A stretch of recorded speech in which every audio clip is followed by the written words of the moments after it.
we stand at the precipice of time, gazing into the deep well of Earth's beginnings.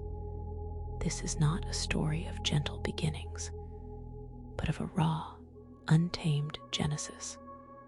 Imagine the early solar system, a maelstrom of swirling gas and dust. Our planet, a mere speck in this cosmic dance, began its existence not as a solid sphere, but as a growing agglomeration, a relentless gathering of cosmic debris. Rocks, ice, and vapor coalesced under gravity's unyielding grip. This was accretion, a process of violent mergers and ceaseless bombardment. Each collision added mass, each impact a surge of heat, imprinting the nascent Earth with a fiery destiny. The building blocks of our world were not calmly assembled. They were violently fused. But the birth of a planet is rarely a solitary event, a cataclysmic encounter, a cosmic collision of unimaginable scale, shattered the nascent Earth and flung debris into orbit. This is the epoch of the giant impact hypothesis, where a Mars-sized protoplanet, often called Theia, slammed into our young world. The force of this impact was so immense it vaporized large portions of both bodies, melting the entire planet and ejecting a vast cloud of molten rock and gas. Much of this ejected material would eventually coalesce, drawn together by the same gravity that birthed them. This celestial debris, forever bound to its parent, became our moon. This singular event not only shaped our planet's future, but also set in motion the tidal forces that would later influence Earth's oceans and atmosphere. The very presence of our moon is a testament to this violent, formative moment. And real quick, make sure to subscribe and hit the notification bell for more videos. Now let's keep going. Following this monumental impact, Earth was a planet utterly transformed and undeniably alive with heat. Imagine a world where the surface was a churning ocean of molten rock, a boundless sea of lava, volcanoes, not as isolated peaks, but as ubiquitous vents, spewed forth molten material in an unending cascade. The sky itself was a toxic haze, thick with volcanic gases, sulfur dioxide, carbon dioxide, and water vapor, trapped beneath a blanket of perpetual twilight. There was no solid ground, only a dynamic, ever-shifting landscape of incandescent flows. The air was thick and suffocating, a far cry from the breathable atmosphere we know today. This was a world of fire, a crucible where the very elements of our planet were being forged and refined. This inferno was the Hadean Aeon's signature, its breath a searing wind across a landscape of pure energy. Yet, even within this inferno, the seeds of stability were sown as the constant bombardment began to wane, and the planet slowly radiated its internal heat into the cold vacuum of space. A subtle transformation began. The outermost layers, exposed to the frigid void, started to cool. This cooling initiated a process of solidification, the birth of Earth's first crust.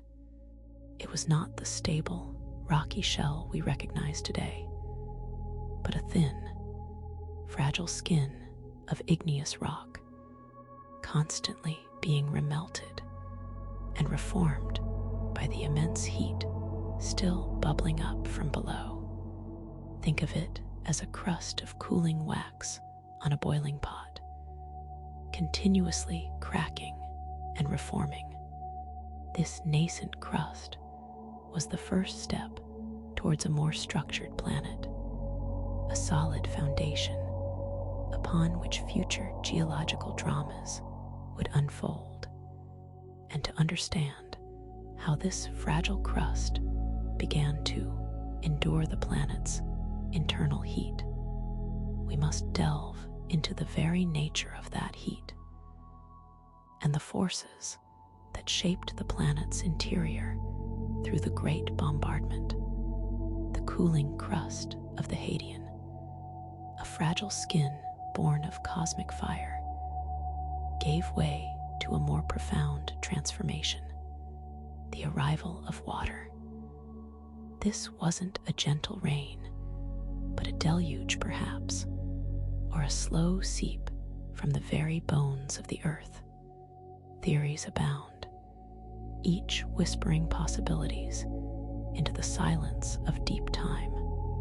Some suggest that icy comets, relentless messengers from the outer solar system, delivered their frozen cargo over eons, their impact adding vast quantities of water to the cooling surface.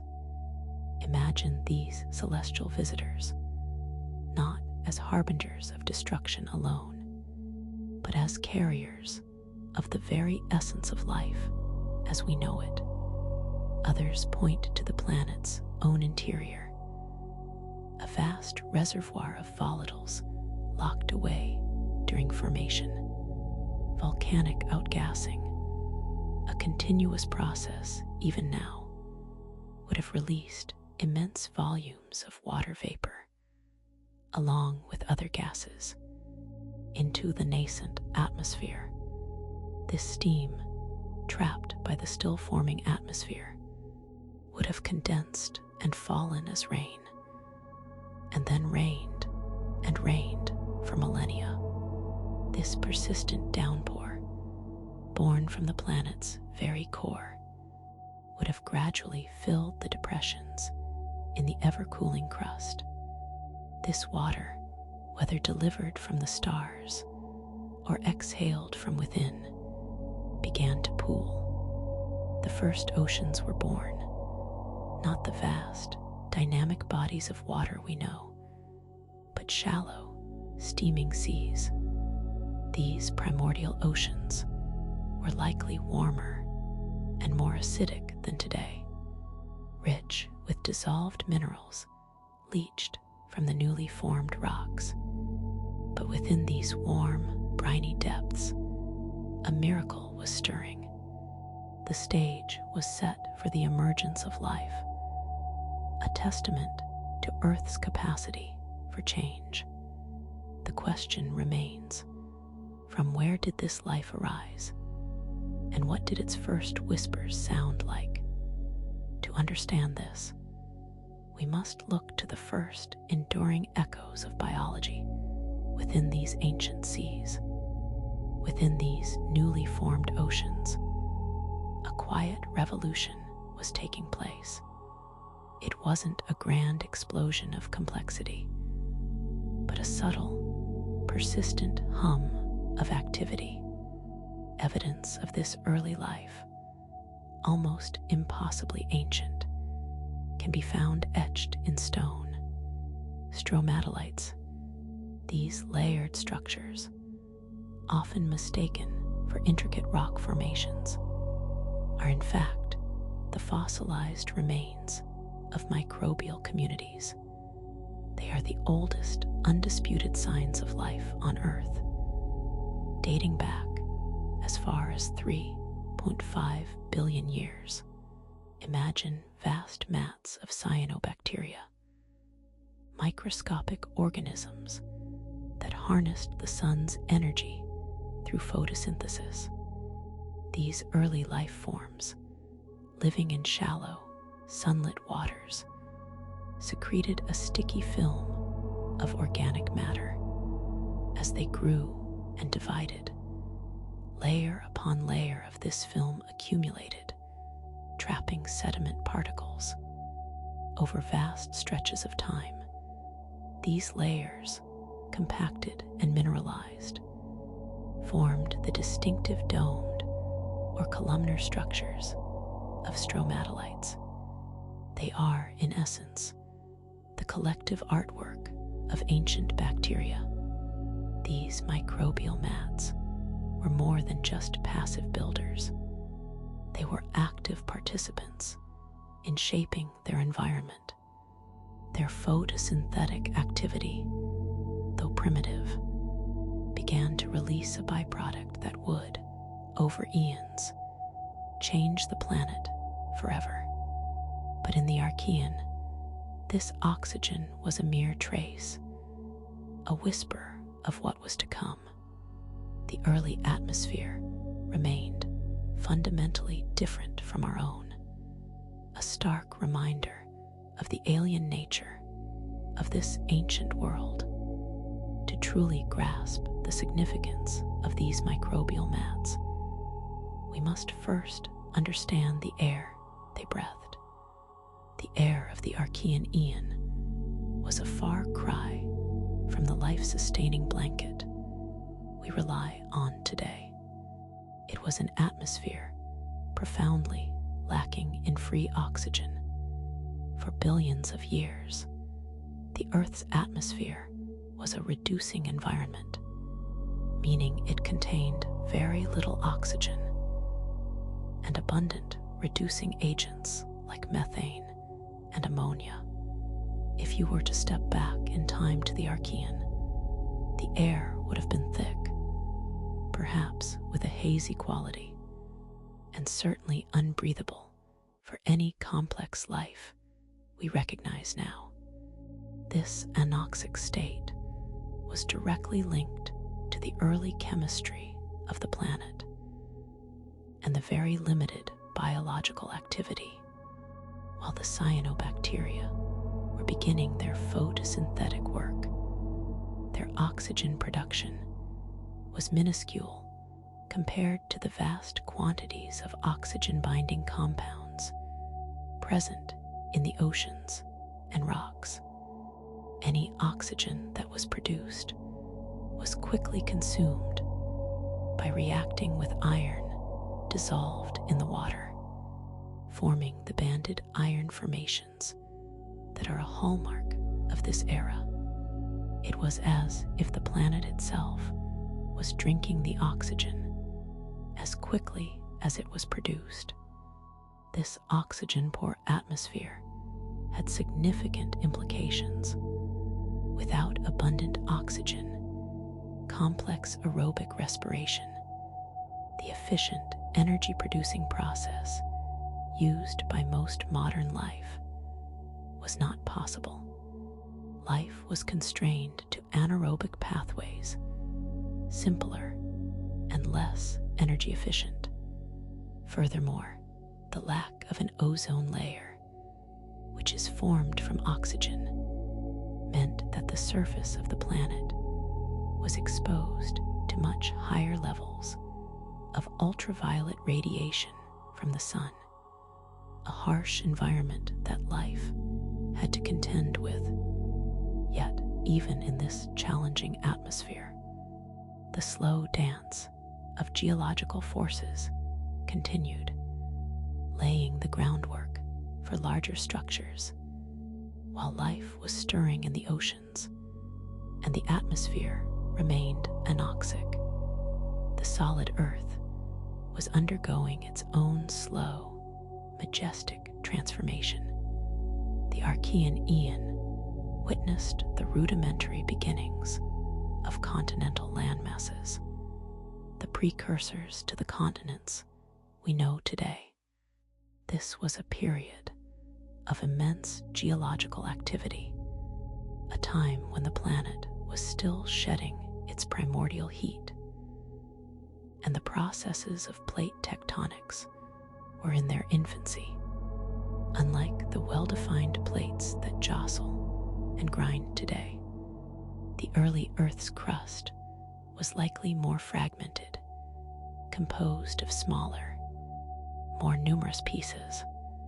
Volcanic activity was rampant, and vast plumes of magma rose from the mantle, erupting onto the surface and cooling to form new crust. These early volcanic islands and emergent landmasses were the first building blocks. Over millions of years, these small fragments began to collide and coalesce, much like pieces of a shattered plate being reassembled. These early landmasses were not the sprawling continents of later eras. They were likely smaller, more numerous, and more volatile. Erosion, driven by the limited water and the intense geological forces, began to shape these nascent continents, transporting sediments to the growing oceans. This process of accretion, collision, and erosion was the slow, deliberate genesis of the crust that would eventually support larger ecosystems. It was a period of intense construction, characterized by the building of the first stable blocks of solid ground.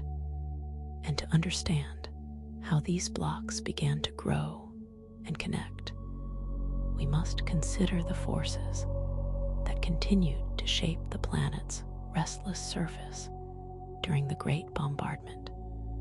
The early Earth, a realm of nascent continents and restless magma, was about to undergo a transformation so profound it would reshape the very air we breathe. This was the Proterozoic Eon, a vast expanse of time where a silent revolution began. It was a period less about cataclysmic impacts from space, as the recent echoes of the Great Bombardment suggested, and more about a subtle yet powerful biological alchemy from within. The stage was set for a world fundamentally different from anything that had come before. Deep within the primordial oceans, life had found a way to harness the sun's energy. Tiny, unassuming organisms, cyanobacteria, began to perform a metabolic miracle. They learned to split water molecules, releasing not just energy, but a peculiar byproduct: oxygen. At first, this oxygen was a mere whisper, a trace gas in an atmosphere dominated by methane and ammonia. But over eons, this biological exhalation became a steady tide. The oceans, vast reservoirs of dissolved iron, became the initial buffer. The oxygen produced by these early photosynthesizers didn't immediately escape into the atmosphere. Instead, it found its first partner in the abundant iron dissolved in the seawater. This reaction between oxygen and dissolved iron created a new kind of deposit, layers of iron oxides that settled to the ocean floor. These are the banded iron formations, immense geological archives that tell a story of a planet slowly, inexorably being reoxygenated. Imagine vast underwater meadows of cyanobacteria diligently releasing their gaseous waste, and the iron in the water eagerly seizing it. This process continued for millions of years, consuming dissolved iron until the oceans themselves began to lose their ferrous character. It was an unseen accumulation, a slow buildup of a gas that was both a marvel of life and a harbinger of change. As the iron sinks were saturated, the oxygen found fewer immediate places to react. And this is where the story takes a more dramatic turn. As the atmosphere itself began to thicken with this new, potent gas, ushering in what is known as the iron catastrophe. The rising concentration of oxygen in the atmosphere was not a gentle welcome for all life. For the vast majority of organisms that had evolved in an oxygen-free world, this new gas was a poison. Anaerobic life, creatures adapted to an existence without oxygen, found their environments becoming hostile. This chemical shift triggered, perhaps, the first great mass extinction event in Earth's history. Life that could not adapt or find refuge in oxygen-poor pockets of the planet simply perished. It was a stark reminder that evolution is not always a ladder of progress, but often a crucible of adaptation and elimination. Yet, even as old forms died, the stage was being cleared for something entirely new, a testament to life's relentless drive and its capacity to innovate even in the face of existential threats. This environmental upheaval, this planet-wide cleansing, directly paved the way for the emergence of a more complex form of cellular life, a development we will explore as we delve into the rise of eukaryotes amidst the oxygen-induced extinctions and the gradual alteration of the planet's chemistry. A monumental leap in cellular evolution occurred. The simple prokaryotic cells, the descendants of the earliest life forms, were characterized by their lack of internal compartmentalization. But then, something extraordinary began to take shape within some of these cells.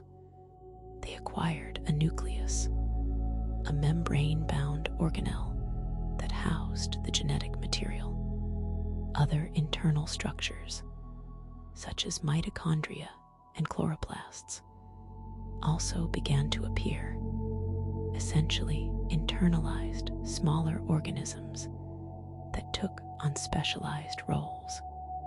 This development, the emergence of eukaryotic cells, was a game changer. It created a more complex and efficient cellular architecture, laying the essential groundwork for multicellularity. These weren't just single cells anymore.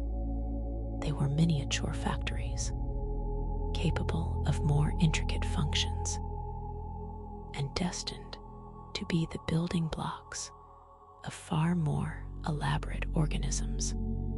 This fundamental shift in cellular design, this profound internal innovation, meant that the stage was now set for a truly astonishing diversification of life, a burgeoning complexity that would redefine the very meaning of life on Earth.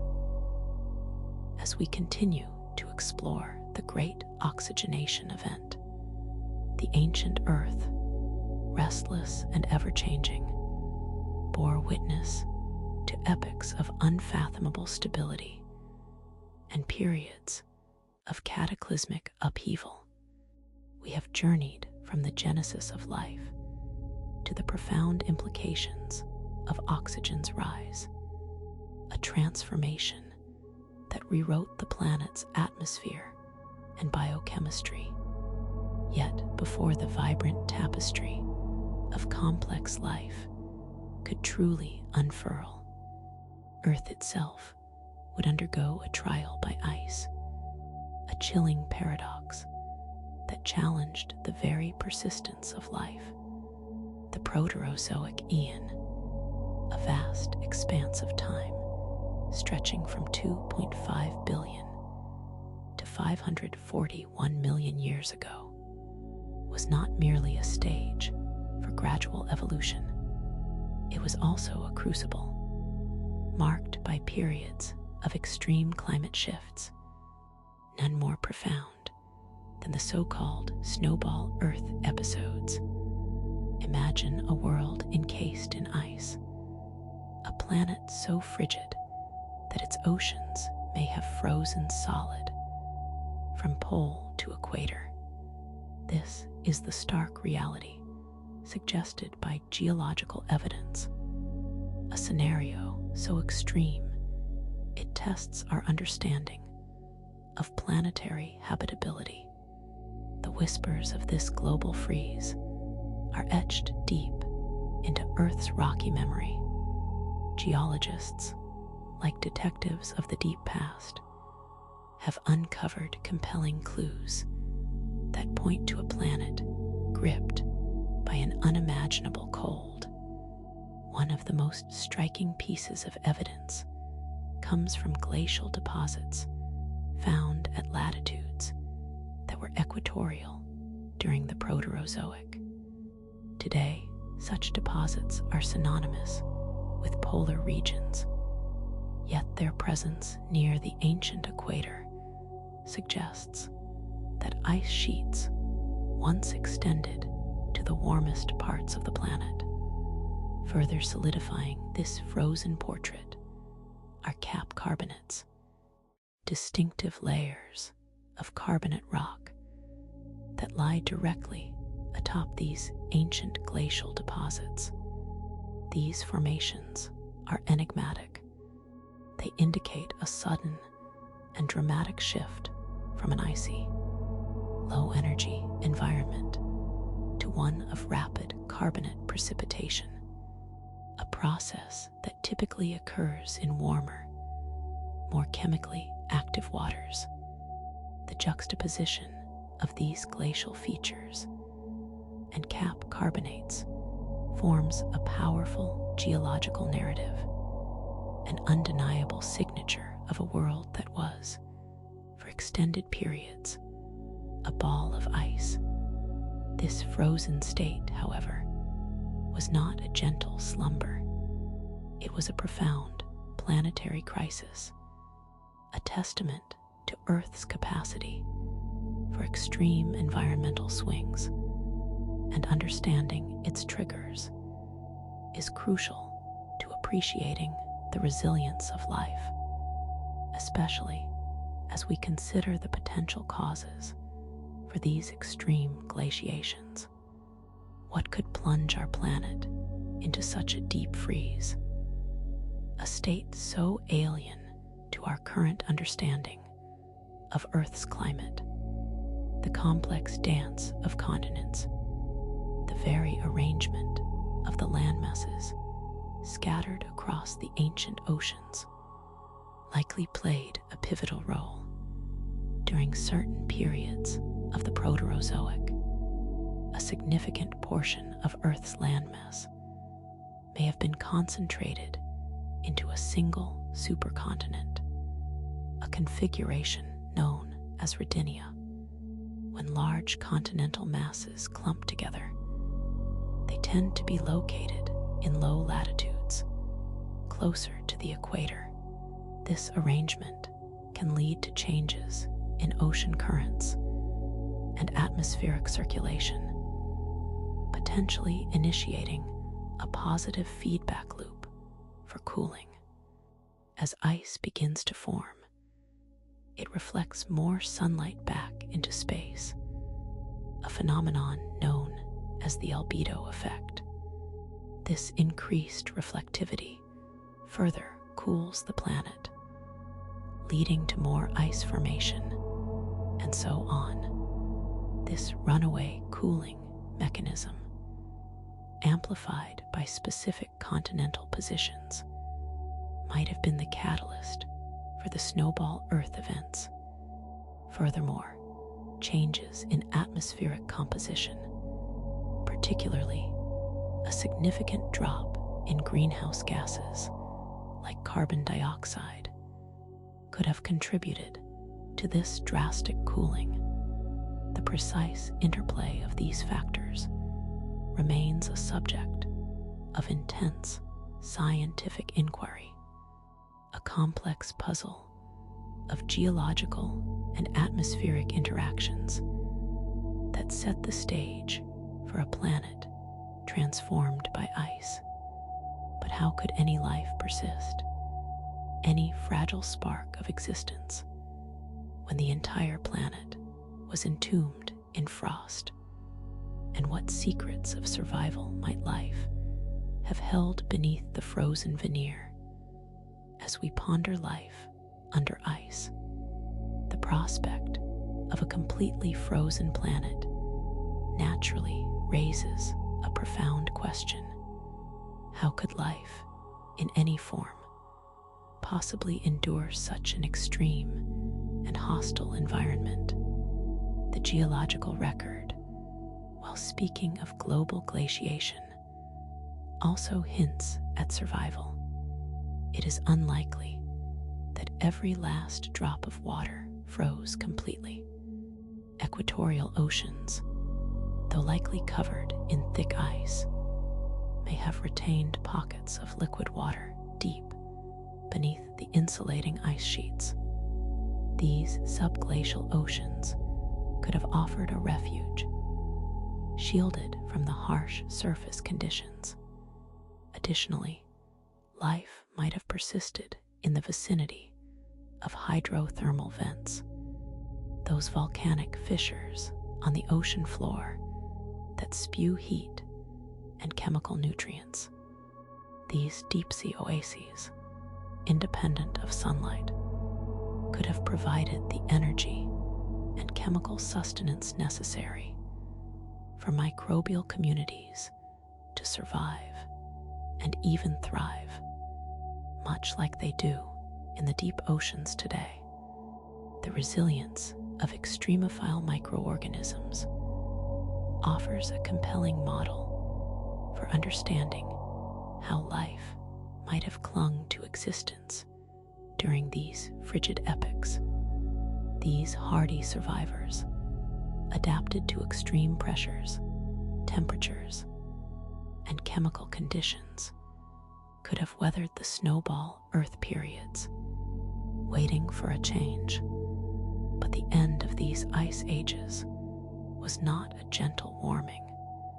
It was a dramatic and rapid transition, a thawing that reshaped the planet and its inhabitants, leading us to examine the thaw and its aftermath. The end of a snowball Earth episode was as dramatic as its onset. Imagine the immense pressure of kilometers-thick ice sheets pushing down on the Earth's crust as volcanic activity continued to release carbon dioxide into the atmosphere. And as the ice began to melt, this greenhouse gas, trapped for millennia, would have accumulated without being absorbed by ice-free oceans or land masses. This would have created an unprecedented greenhouse effect, a runaway warming that melted the ice at an astonishing pace. The aftermath of such a thaw was a world radically transformed. Oceans suddenly warmer and chemically altered by the dissolved carbonates from the cap rocks, and volcanic outgassing would have become fertile grounds for life. The prolonged period of global glaciation, followed by intense warming, likely acted as a powerful selective pressure. Organisms that survived had to be incredibly resilient. More importantly, this extreme cycle may have inadvertently paved the way for the next great leap in evolution. The new, chemically rich and warmer oceans, combined with the surviving genetic diversity, created an environment ripe for rapid diversification. It is within this context of a planet reborn from ice that we turn our attention to the next transformative period, the emergence of the first animals. The planet, reborn from its icy slumber, was not merely cleansed, but fundamentally altered. The deep, mineral-rich waters that enveloped the continents held a potent secret, a catalyst for a biological revolution. This was a world waking up, and one of the most profound changes was the advent of something entirely new, something we take for granted today: hard parts. For eons, life had been soft, yielding, ephemeral. Then, in the blink of geological time, creatures began to clad themselves in armor and bone. This sudden appearance of shells, exoskeletons, and teeth was not a gradual whisper, but a roaring declaration of evolutionary intent. It was an innovation so significant it appears almost out of nowhere in the fossil record. Imagine a world where the dominant life forms were soft and squishy, vulnerable to every current and every hungry mouth. Then suddenly, there were beings with calcified skeletons. These hard parts served multiple purposes. They provided structural support, allowing organisms to grow larger and more complex. They offered protection, a vital shield against the increasingly dynamic environment. And they became tools, enabling new ways of feeding, burrowing, and moving. The very fabric of life was changing, becoming more robust, more defensible. But this development, while advantageous for its wearers, also unleashed a new kind of pressure. What happens when the prey gains armor? The answer, we find, is that the predator must adapt. And to understand this new dynamic, we must look deeper into the very nature of survival. The emergence of these hardened forms was not an isolated event, but it ushered in a new era of interaction, an arms race unfolding beneath the waves, leading us to the rise of predators. The development of hard parts was inextricably linked to the emergence of a new, more active form of life, the predator. As organisms evolved defenses like shells and exoskeletons, others evolved the means to overcome them. This was the dawn of a truly dynamic ecological landscape, a world where survival was not just about existing, but about actively hunting and evading. Predation became a driving force, a relentless engine of evolution. Organisms that could sense prey pursue it, and break through its defenses thrived. Conversely, those that could not were quickly eliminated. This created a feedback loop, an escalating arms race, where every innovation by the prey spurred a counter-innovation by the predator, and vice versa. Think of the early oceans after the thaw. They were teeming with new chemical energy and a surprising abundance of surviving life. Into this fertile ground stepped the hunters. They developed sharper senses, faster bodies, and more efficient ways to consume their quarry. In response, the prey became more adept at hiding, more resilient in their armor, and sometimes faster themselves. It was a constant, subtle battle playing out across the seafloor and in the open water. This intense evolutionary pressure, this dance between hunter and hunted, is a key reason why the subsequent period, known as the Cambrian explosion, saw such a rapid diversification of life. It was a biological crucible, forging new forms and functions at an unprecedented rate. The landscape of life was reshaped by this new dynamic, pushing the boundaries of what was possible. And to truly grasp the wonder of this period, we must examine some of the earliest and most peculiar creatures that swam in these newly dynamic seas. The rise of predators set the stage for a gallery of strangeness, bringing us to key Cambrian fossils as the evolutionary arms race intensified. A menagerie of extraordinary creatures emerged, leaving behind a fossil record that continues to astound us. These are the architects of the Cambrian explosion, the pioneers of animal life in its nascent, diverse forms. Among them, the trilobites stand as iconic sentinels of this ancient world. These segmented arthropods, with their hard exoskeletons and distinctive three-lobed bodies, dominated the Cambrian seas.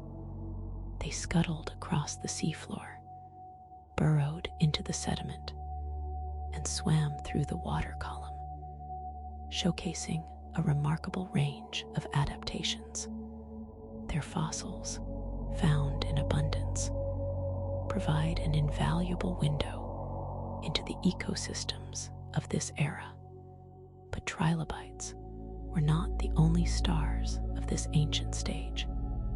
There was also Anomalocaris, a formidable predator that dwarfed most of its contemporaries. With its large eyes, grasping appendages, and circular mouth, it was a perfectly adapted hunter, a testament to the powerful predatory pressures driving evolution. And then there are the truly enigmatic forms, creatures like Hallucigenia, a worm-like animal with spines on its back and tentacles on its underside, a design so bizarre it baffled scientists for decades. These fossils are more than just relics of the past. They represent fundamental body plans that would form the basis for much of the animal kingdom. The appearance of such distinct and complex organisms, many bearing hard parts and sophisticated predatory or defensive adaptations within a relatively short geological span, is what defines the Cambrian explosion. It begs the question, however, what were the deep underlying forces that enabled such an explosion of life? What combination of factors ignited this rapid diversification, leading us to explore theories behind the explosion? The sheer speed and scale of the Cambrian explosion have long puzzled scientists. How could so many complex animal forms, representing nearly all the major phyla we see today, appear so seemingly suddenly in the fossil record, while the emergence of hard parts and the rise of predators provided the immediate drivers. Deeper theories attempt to explain the underlying conditions that allowed for such a profound burst of biodiversity. One prominent theory points to genetic innovations, the evolution of new developmental genes, such as the Hox genes, which control the body plan of an organism, may have provided the building blocks for greater complexity and variety. These genetic toolkits, once acquired, could be deployed in novel ways, leading to rapid diversification. Environmental changes also play a crucial role. The end of the Snowball Earth episodes, as we've touched upon, left the oceans rich in minerals and oxygen. This chemical banquet, combined with increased oceanic oxygen levels, could have supported larger, more active metabolisms, fueling the evolutionary race. It was a planet brimming with new possibilities, a canvas for life to paint itself in 1,000 new colors. Ecological factors further amplified these effects. With the evolution of predators and prey, competition for resources intensified. This created ecological niches that could be filled by specialized organisms, driving further speciation. The establishment of complex food webs, with producers, herbivores, carnivores, and scavengers, created a stable yet dynamic environment where new life forms could thrive and diversify. The intricate interplay of these genetic, environmental, and ecological factors created a perfect storm for life's grand unfolding, a chapter in Earth's history that continues to inspire wonder. And as we contemplate these powerful forces, we must consider what these ancient innovations have truly wrought for the future of life itself, bringing us to the dawn of the Phanerozoic Eon. The vast oceans had cradled life for billions of years, a cradle of evolutionary innovation. Yet a new frontier beckoned, a realm of harsh sunlight, dry air, and uncharted territory. This was the shore, the liminal space between the familiar watery depths and the alien expanse of land. It was here, in the shallowest of waters and along the dampest of coastlines, that the first tentative steps of life's terrestrial conquest began. Plants, ever the pioneers in terrestrialization, were the first to truly break free from the ocean's embrace. Algae, long adapted to life in shallow seas, found purchase on wet rocks and mudflats. These were not the grand trees of our imagination, but simple, filamentous organisms, their structures barely more than threads clinging to the substrate. They were anchored by rhizoids, root-like structures that provided a tenuous grip against the ebb and flow of tides. Their success was measured in their ability to withstand desiccation, the relentless drying effect of the sun and wind. They developed cuticle-like outer layers, waxy coverings that minimized water loss, and structures that allowed for gas exchange through their surfaces. Though primitive compared to later adaptations, these early pioneers clustered in damp crevices and along the high tide line were the vanguard, preparing the ground for more complex forms. Alongside them, a silent revolution unfolded among the invertebrates.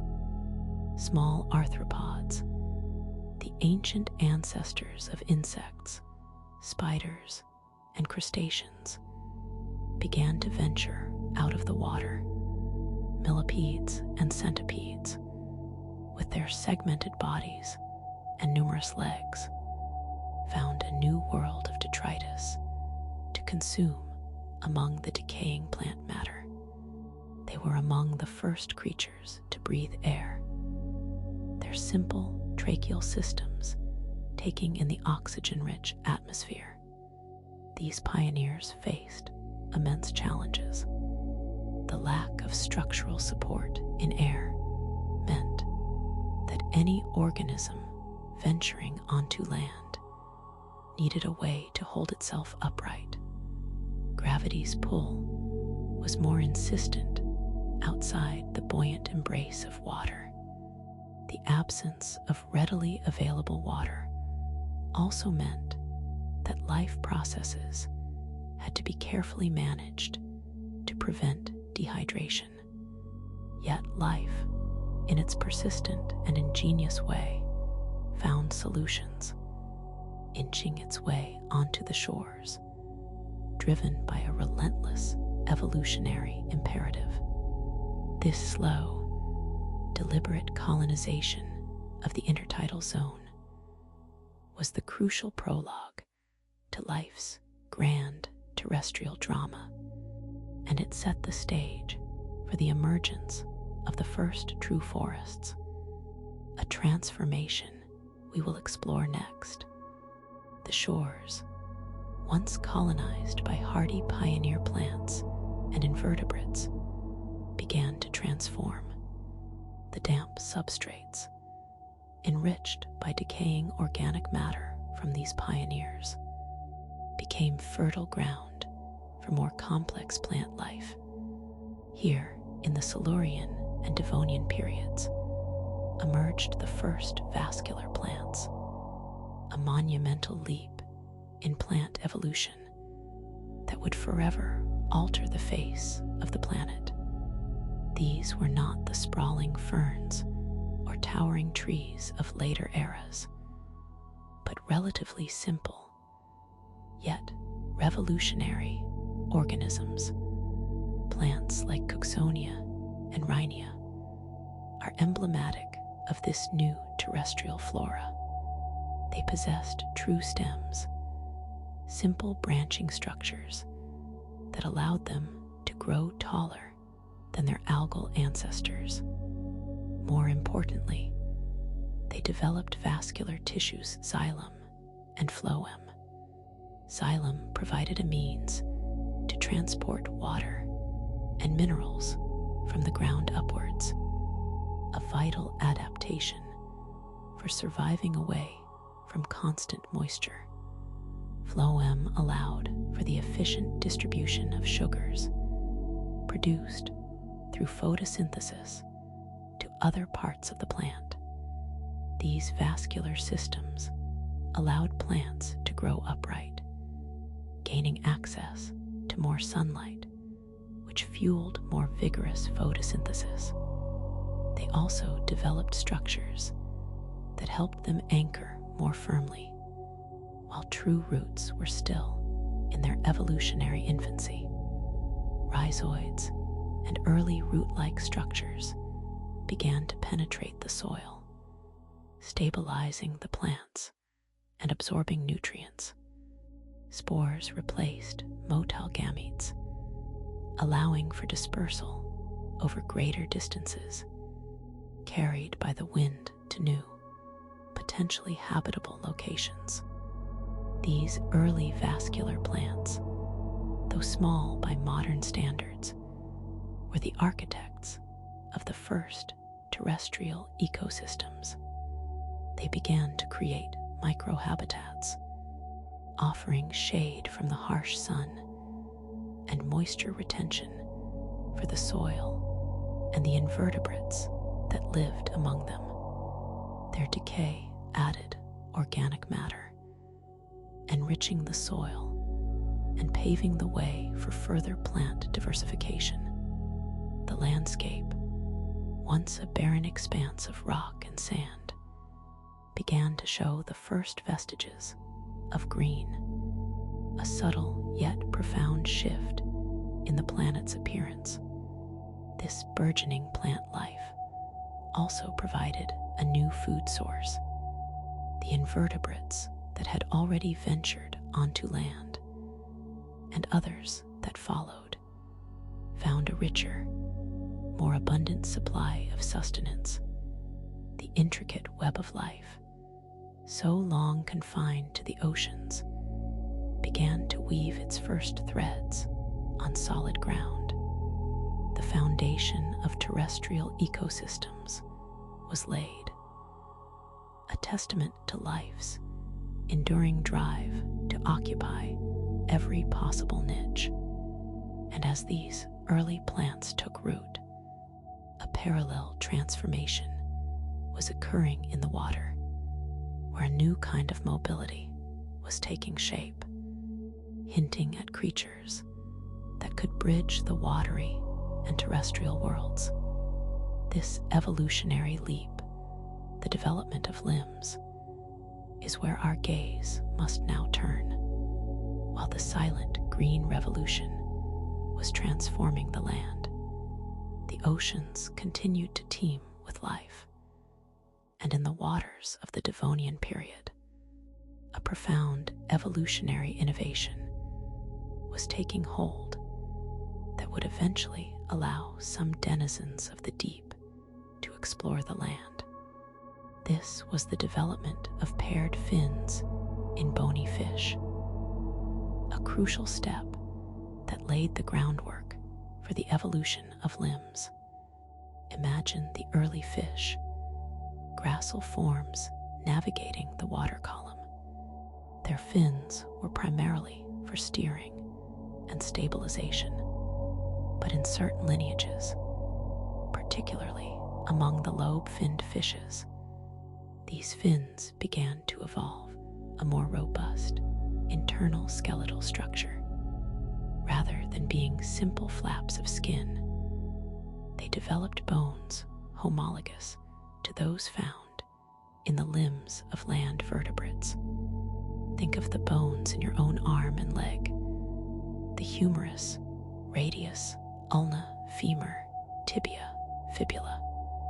These structures were beginning to take shape within the fins of these ancient fish.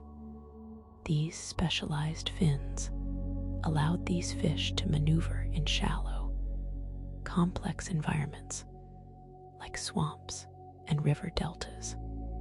They could push off the bottom, prop themselves up, and even drag their bodies forward through shallow water and mud. This provided an advantage in navigating murky environments, escaping predators, and perhaps even searching for food in areas less accessible to other fish. They were, in essence, practicing for a life partially out of water. The transition was not a sudden lurch from water to land, but a gradual exploration of the intertidal zone and the shallowest of waters. These fish, armed with their developing limb-like fins, could venture onto mudflats during low tide, breathing air through primitive lungs that were evolving alongside their fins. They were not truly amphibious in the sense of needing to return to water to breed, but they were beginning to exploit the resources and escape the dangers of both realms. This burgeoning ability to move and breathe out of water was a significant evolutionary pressure. It opened up new opportunities and new challenges. The development of these sturdy, jointed fins was the critical step that broke the absolute reliance on water for locomotion, paving the way for the eventual colonization of land by vertebrates. The stage was set for a magnificent blossoming of fish diversity, a period so rich in piscine life that it is indelibly marked in the geological record. To understand this era, we must delve into the vibrant underwater world of the Devonian. The Devonian period, spanning roughly from 419 to 359 million years ago, is often hailed as the Age of Fishes. This designation is no exaggeration. It was a time when piscine life exploded in diversity, filling every conceivable aquatic niche with an astonishing array of forms. The innovations pioneered in earlier eras, coupled with a relatively stable global climate and expanding shallow seas, created a perfect incubator for fish evolution. The dominant players were the placoderms, an armored group of jawed fish that included formidable predators like Dunkleosteus. Their bony plates protected them, making them apex predators in many Devonian seas.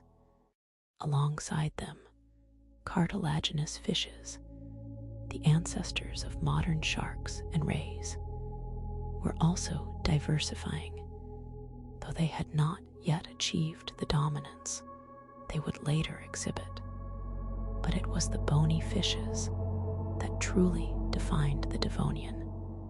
The ray-finned fishes, or Actinopterygii, were rapidly evolving, developing the fins supported by bony rays that characterize most modern bony fish. They adapted to a vast range of lifestyles, from schooling plankton feeders to bottom dwellers and swift hunters. Their ability to exploit new food sources and habitats led to an incredible array of forms. Equally significant were the lobe-finned fishes, the Sarcopterygii. As we've seen, these were the groups that possessed the robust, bony internal structure in their fins, hinting at future terrestrial limbs. Devonian lobe fins included the ancestors of lungfish, which could breathe air, and the coelacanths, ancient lineage that still survives today. It was among these lobe fins that the critical transition to terrestrial vertebrates would eventually begin, a testament to their evolutionary flexibility. The oceans of the Devonian were alive with movement and predation.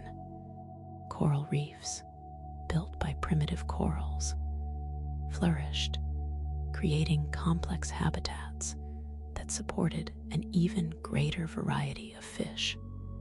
The sheer abundance and diversity of fish meant that marine ecosystems were more complex and robust than ever before. This period of unparalleled piscine proliferation wasn't just about numbers. It was about evolutionary experimentation, laying down the groundwork for the subsequent rise of amphibians and the eventual conquest of the land. This vibrant underwater world, however, was just one part of the story of the Devonian, as the very foundations of life were undergoing another radical restructuring, leading us to the dawn of the Carboniferous, the world submerged beneath the weight of a new era. The Devonian, a time of triumphant fish, had given way to the Carboniferous period, a profound shift that would reshape the very air we breathe. The seas teemed, yes, but the land itself was undergoing a quiet revolution, a slow, inexorable solidification of life that promised to bury the past in layers of darkness. The familiar rhythms of oceanic evolution were about to be overshadowed by the hum of something ancient and colossal emerging from the primordial ooze, a testament to life's relentless drive. The atmosphere of the Carboniferous was a crucible for life, particularly for its arthropod inhabitants, with atmospheric oxygen levels soaring to perhaps 30%. Creatures that relied on simple diffusion for respiration experienced an unprecedented boom. Imagine skies filled with dragonflies boasting wingspans of over 2 feet, or millipedes as long as a small car scuttling through the undergrowth. This wasn't mere exaggeration. The physics of gas exchange dictated these gargantuan proportions. Our own delicate lungs would have struggled, gasping in an air so rich it fueled monstrous growth. Amphibians, too, thrived in this oxygen-rich world. They were no longer confined to the shallows. Giant salamanders and formidable predatory amphibians, some reaching lengths of over 20 feet, patrolled the lush landscapes, their forms a direct consequence of the abundant, life-giving gas surrounding them.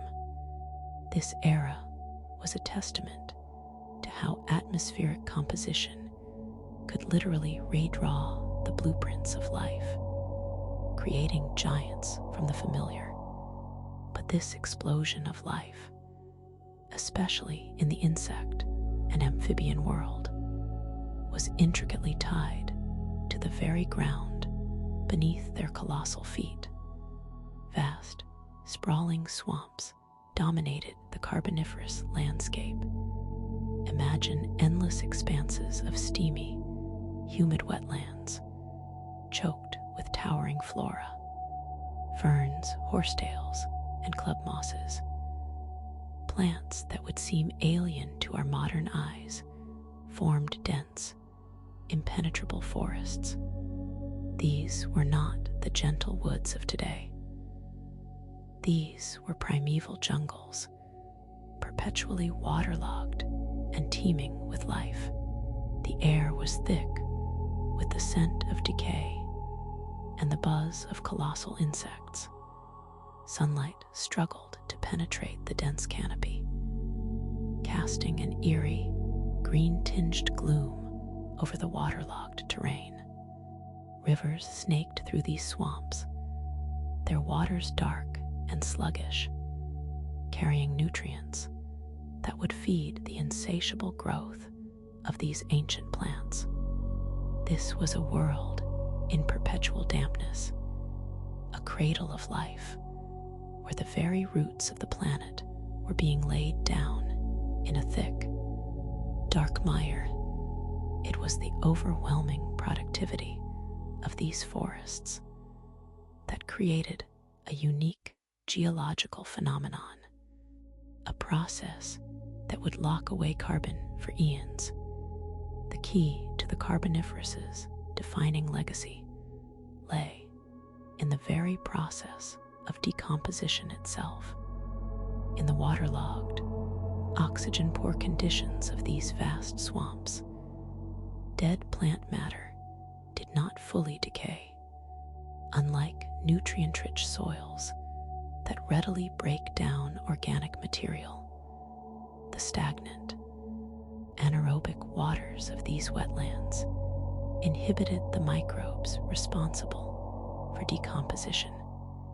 Vast quantities of fallen leaves, branches, and entire trees accumulated, layer upon layer, buried by subsequent generations of vegetation.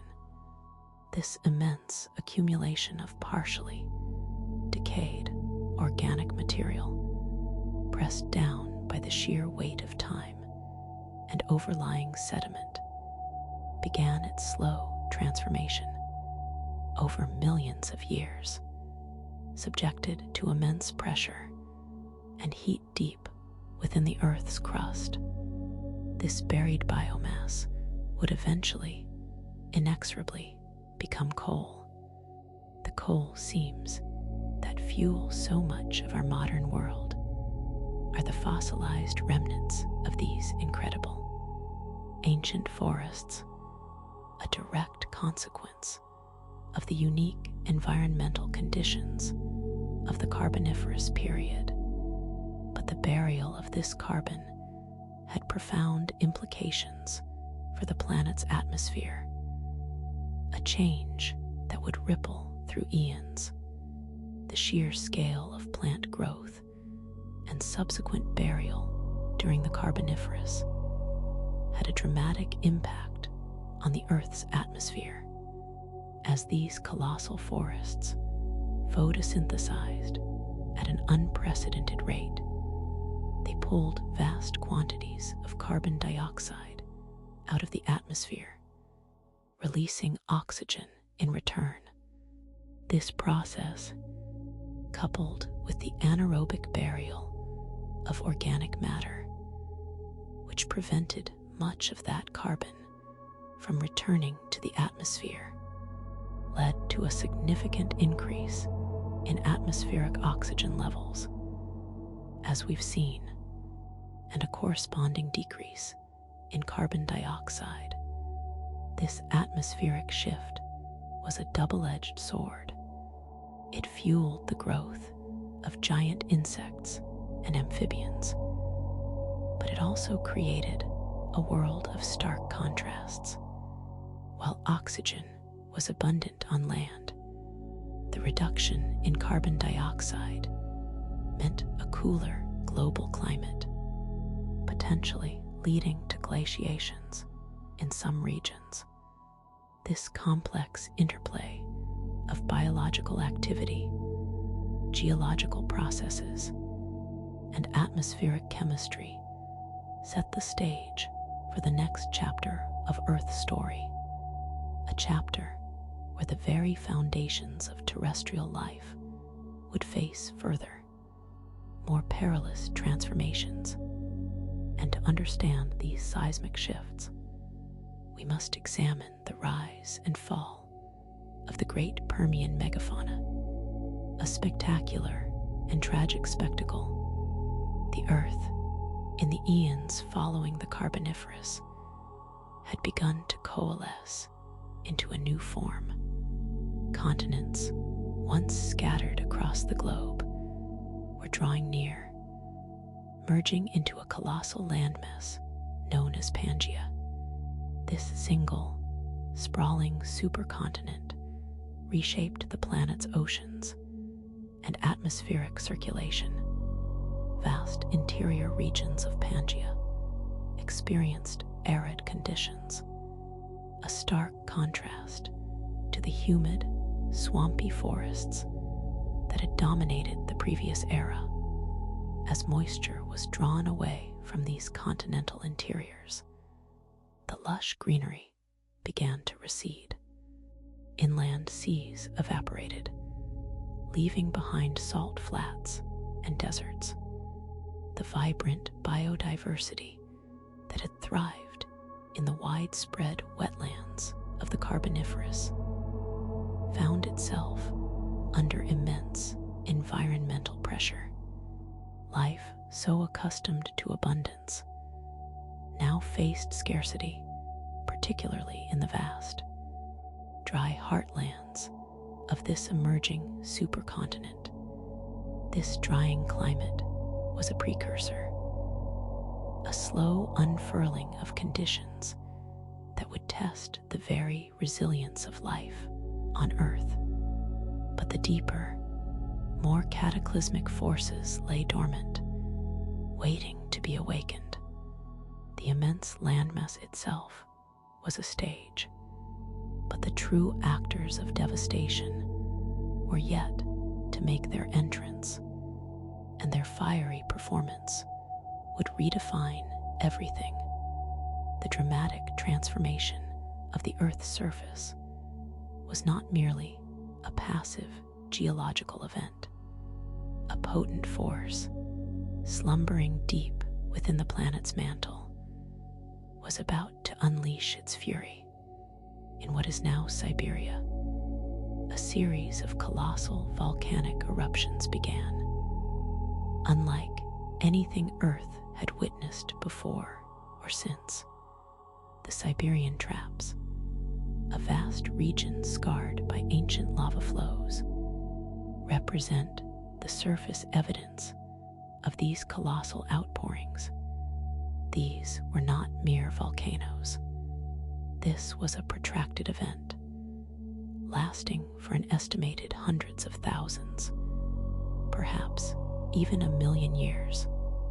Immense plumes of magma rose from the mantle, rupturing the crust and spewing forth unimaginable volumes of lava and volcanic gases.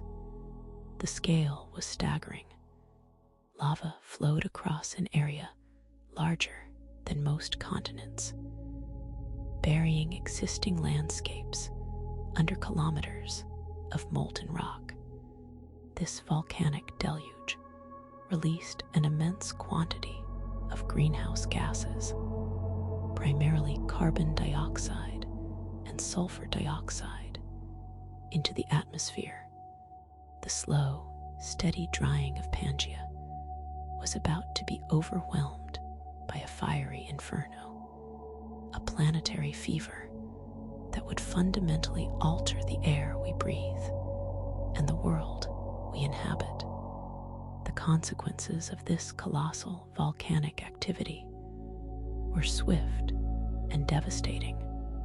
The massive injection of carbon dioxide into the atmosphere triggered a runaway greenhouse effect, causing global temperatures to soar.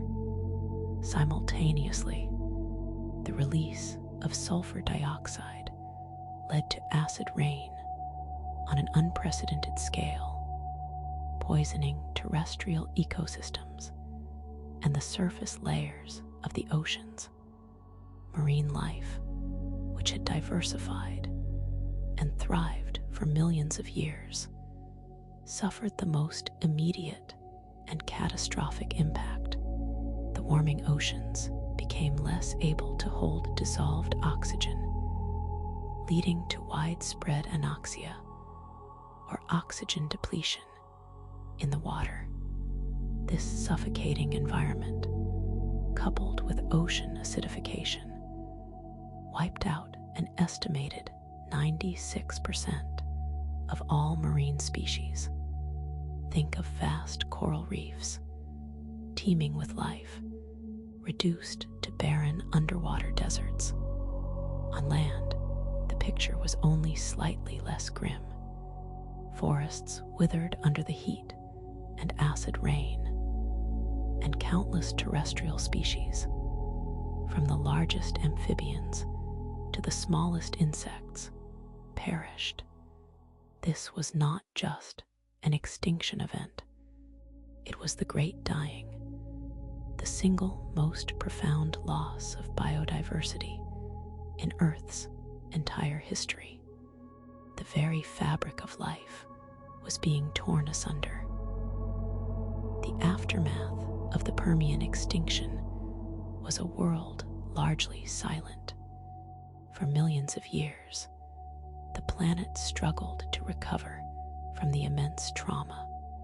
The ecosystems that had been so vibrant and complex were now barren landscapes, haunted by the ghosts of vanished species. Life clung on in isolated pockets, but the evolutionary engines that had driven diversification for so long were now sputtering. The creatures that survived were often small, adaptable, or specialized to survive in the harsh, altered conditions. It took an almost unfathomable stretch of time, perhaps 5 to 10 million years, for new evolutionary innovations to emerge and for life to begin its slow, arduous journey back towards complexity. New forms arose, filling the ecological niches left vacant by the vanished. The age of the great reptiles, the dinosaurs, was slowly being set in motion, but it was a future forged in the crucible of unimaginable loss. The sheer scale of what was erased and the immense timescale of recovery forces us to confront the fragility of existence. This catastrophic punctuation mark in Earth's history beckons us to examine the very nature of resilience and renewal, and to truly grasp the deep patterns of life's persistence.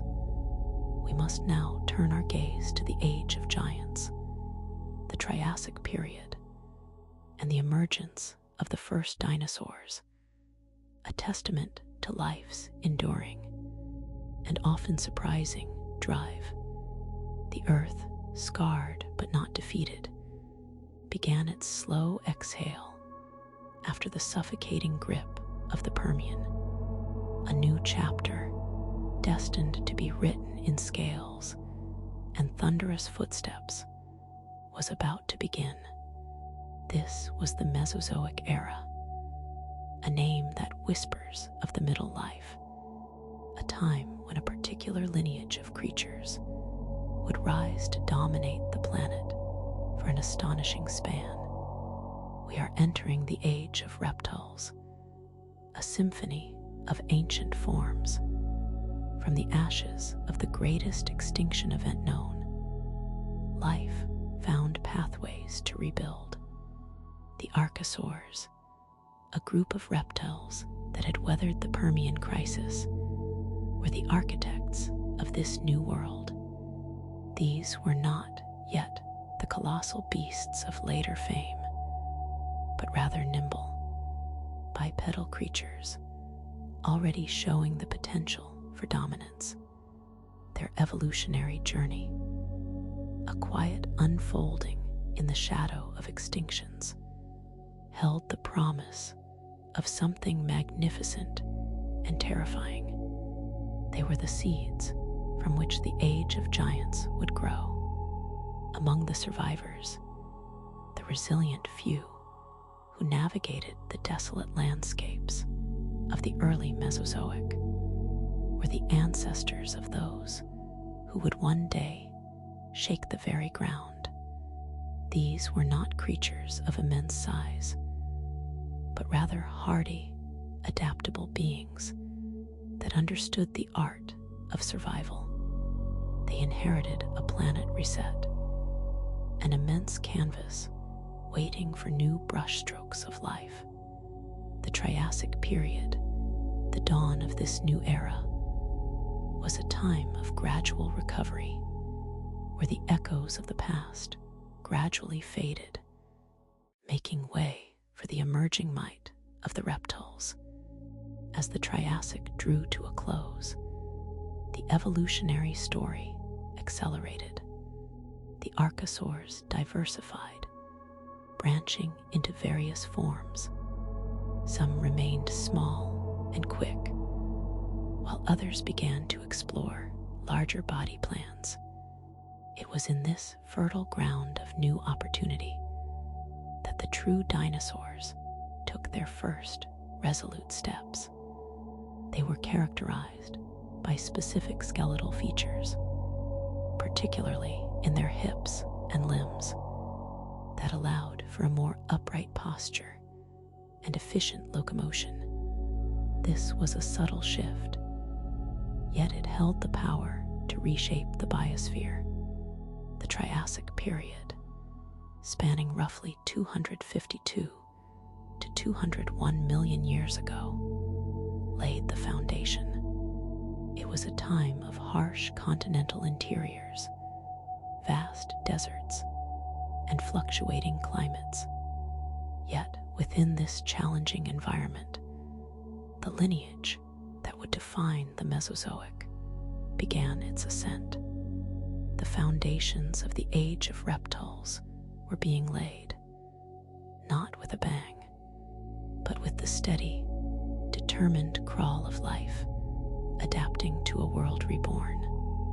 But to truly understand the spectacle that followed, we must delve into how these early survivors paved the way for the undisputed rulers of the Jurassic, the age of the truly monumental. The Jurassic period, an epoch of lush forests and sprawling continents, heralded the golden age of the dinosaurs. Here, evolutionary pressures and abundant resources conspired to produce creatures of staggering scale. The iconic sauropods, with their impossibly long necks and colossal bodies, became the gentle behemoths of this era. These herbivores, like Brachiosaurus and Diplodocus, must have moved through the ancient fern prairies like living mountains, their low rumbles resonating across the landscape. Their sheer size was a defense against predation, turning them into mobile fortresses. But the Jurassic was not solely a land of peaceful giants.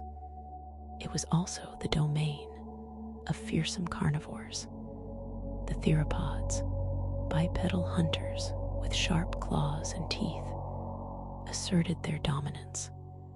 Among them, Allosaurus stalked through the undergrowth, a formidable predator that could take down even the largest herbivores.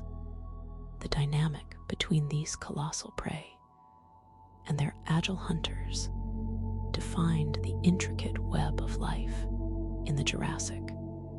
Every rustle of leaves, every distant call, spoke of an ancient drama playing out across vast, primeval stages. The evolutionary innovations of the Jurassic extended beyond mere size. New reptilian groups, including the pterosaurs, winged reptiles that soared through the skies, and early marine reptiles, like ichthyosaurs and plesiosaurs, began to populate the air and seas. The world was becoming a more diverse and dynamic place, filled with forms that seem almost fantastical to our modern sensibilities. The Triassic had shown the potential, but the Jurassic realized it in breathtaking fashion. The immense scale of these creatures, their slow, deliberate movements, and their seemingly unassailable reign speak to a profound success. They had, in essence, perfected the reptilian blueprint for planetary dominance. Yet, even in this era of reptilian glory, whispers of future change were already present in the evolutionary currents. The careful observer might have noticed smaller, furrier creatures scurrying in the shadows, hinting at a different kind of potential. To understand the full tapestry of this age and the seeds of the next, we must look to the innovations of the Cretaceous, where new forms began to challenge the established order. The Cretaceous period, the final and arguably most dynamic act of the Mesozoic era, witnessed a flourishing of innovation that would forever alter the trajectory of life on Earth. While the great reptiles continued their reign, the seeds of the modern world were being sown in extraordinary ways. This was the era when the great tyrannosaurs, like Tyrannosaurus rex, reached their zenith, embodying the apex predator in terrifying, magnificent form. Their powerful jaws and keen senses made them the undisputed rulers of the terrestrial realm. Yet, parallel to the evolution of these colossal predators, a quiet revolution was underway.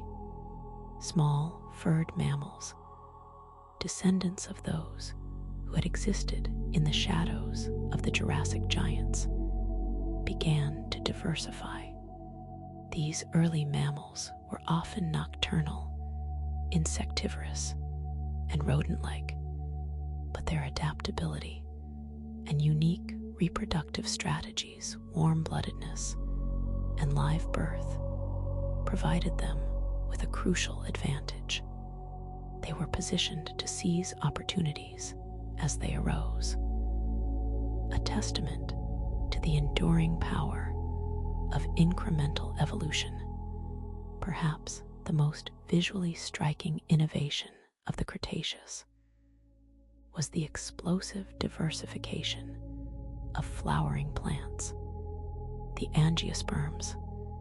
These plants, with their specialized reproductive structures and diverse strategies for pollination and seed dispersal, transformed terrestrial landscapes. Forests became more varied, with trees, shrubs, and herbaceous plants creating complex habitats. This botanical revolution had profound implications for herbivorous dinosaurs, providing new food sources, and for the emerging insect world, which developed intricate relationships with these vibrant new flora. And then there were the birds, evolving from a specific lineage of feathered theropod dinosaurs. Birds began to take flight in earnest during the Cretaceous. Their evolving physiology, hollow bones, and feathered wings were marvels of adaptation.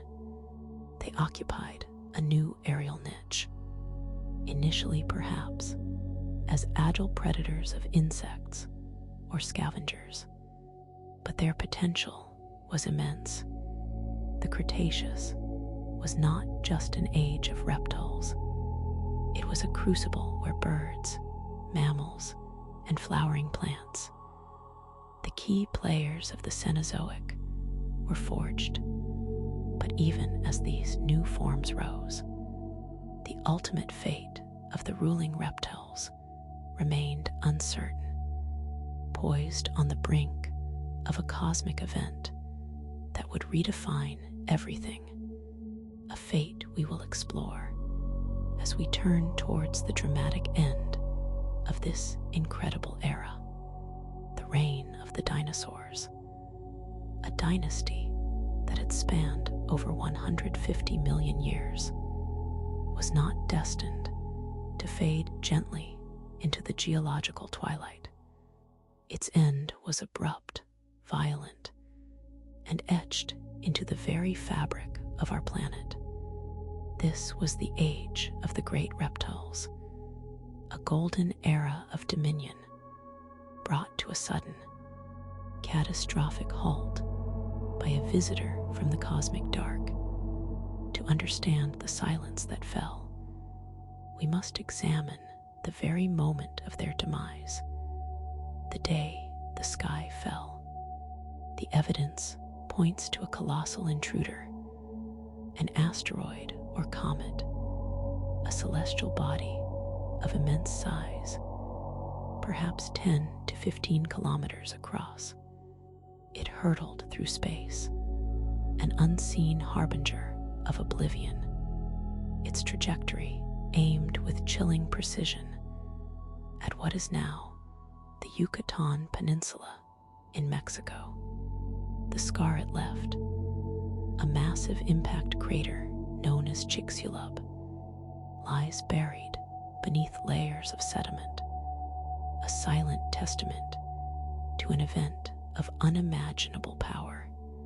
Scientists pieced together this story through painstaking study of rock layers worldwide, finding a distinct thin band, rich in iridium, an element rare on Earth's surface, but common in asteroids, marking the precise boundary between the Cretaceous and the Paleogene periods.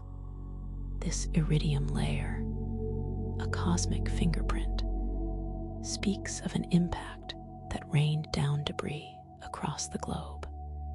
The instant of impact was a symphony of destruction. The asteroid struck with a force equivalent to billions of atomic bombs, vaporizing rock and ejecting a colossal plume of superheated material into the atmosphere. Imagine the ground itself erupting, not with lava, but with pure, incandescent energy. This unleashed a wave of energy that radiated outward, triggering seismic shocks that would have dwarfed any earthquake ever recorded. Then came the tsunamis, monstrous walls of water, hundreds of meters high, that surged across coastlines, inundating continents, redrawing shorelines in a matter of hours. But the immediate cataclysm was only the beginning. The sheer force of the impact ignited widespread wildfires, not just at the impact site, but across vast swathes of continents. As incandescent debris rained down, the sky, once a source of light and warmth for the ancient world, became a suffocating shroud. Dust, soot, and vaporized rock were thrown high into the atmosphere, blocking out the sun's life-giving rays. A global pall descended, plunging the world into a prolonged, chilling darkness. This was the dawn of the impact winter. For months, perhaps even years, sunlight struggled to penetrate the thick atmospheric veil. Temperatures plummeted, freezing vast regions that had once been temperate or tropical. Photosynthesis faltered, and then ceased in many areas, starving the base of the food web. Entire ecosystems, so delicately balanced, collapsed under the onslaught of darkness and cold. The magnificent diversity of the Cretaceous world, from the towering sauropods to the nimble feathered dinosaurs, withered and died. This was not a gentle decline. It was a brutal, planet-wide culling. Yet, even in the face of such overwhelming devastation, life found a way. In the deep oceans, shielded from the initial blast and the subsequent atmospheric chaos, some microbial life persisted. On land, small, adaptable creatures, often burrowing mammals and seed-eating birds, managed to eke out an existence in the frigid dark, relying on stored food reserves or hardy, dormant seeds. These survivors, often overlooked in their time, were the architects of the future. As the dust slowly settled and the sun's warmth gradually returned, they emerged into a radically altered world. A vast ecological vacuum yawned open, a silent invitation for new forms to rise and claim their inheritance. And to understand what rose from the ashes, we must look to the age of mammals. The Great Extinction Event was a stark punctuation mark, a violent end to one chapter and a quiet, desperate beginning to another.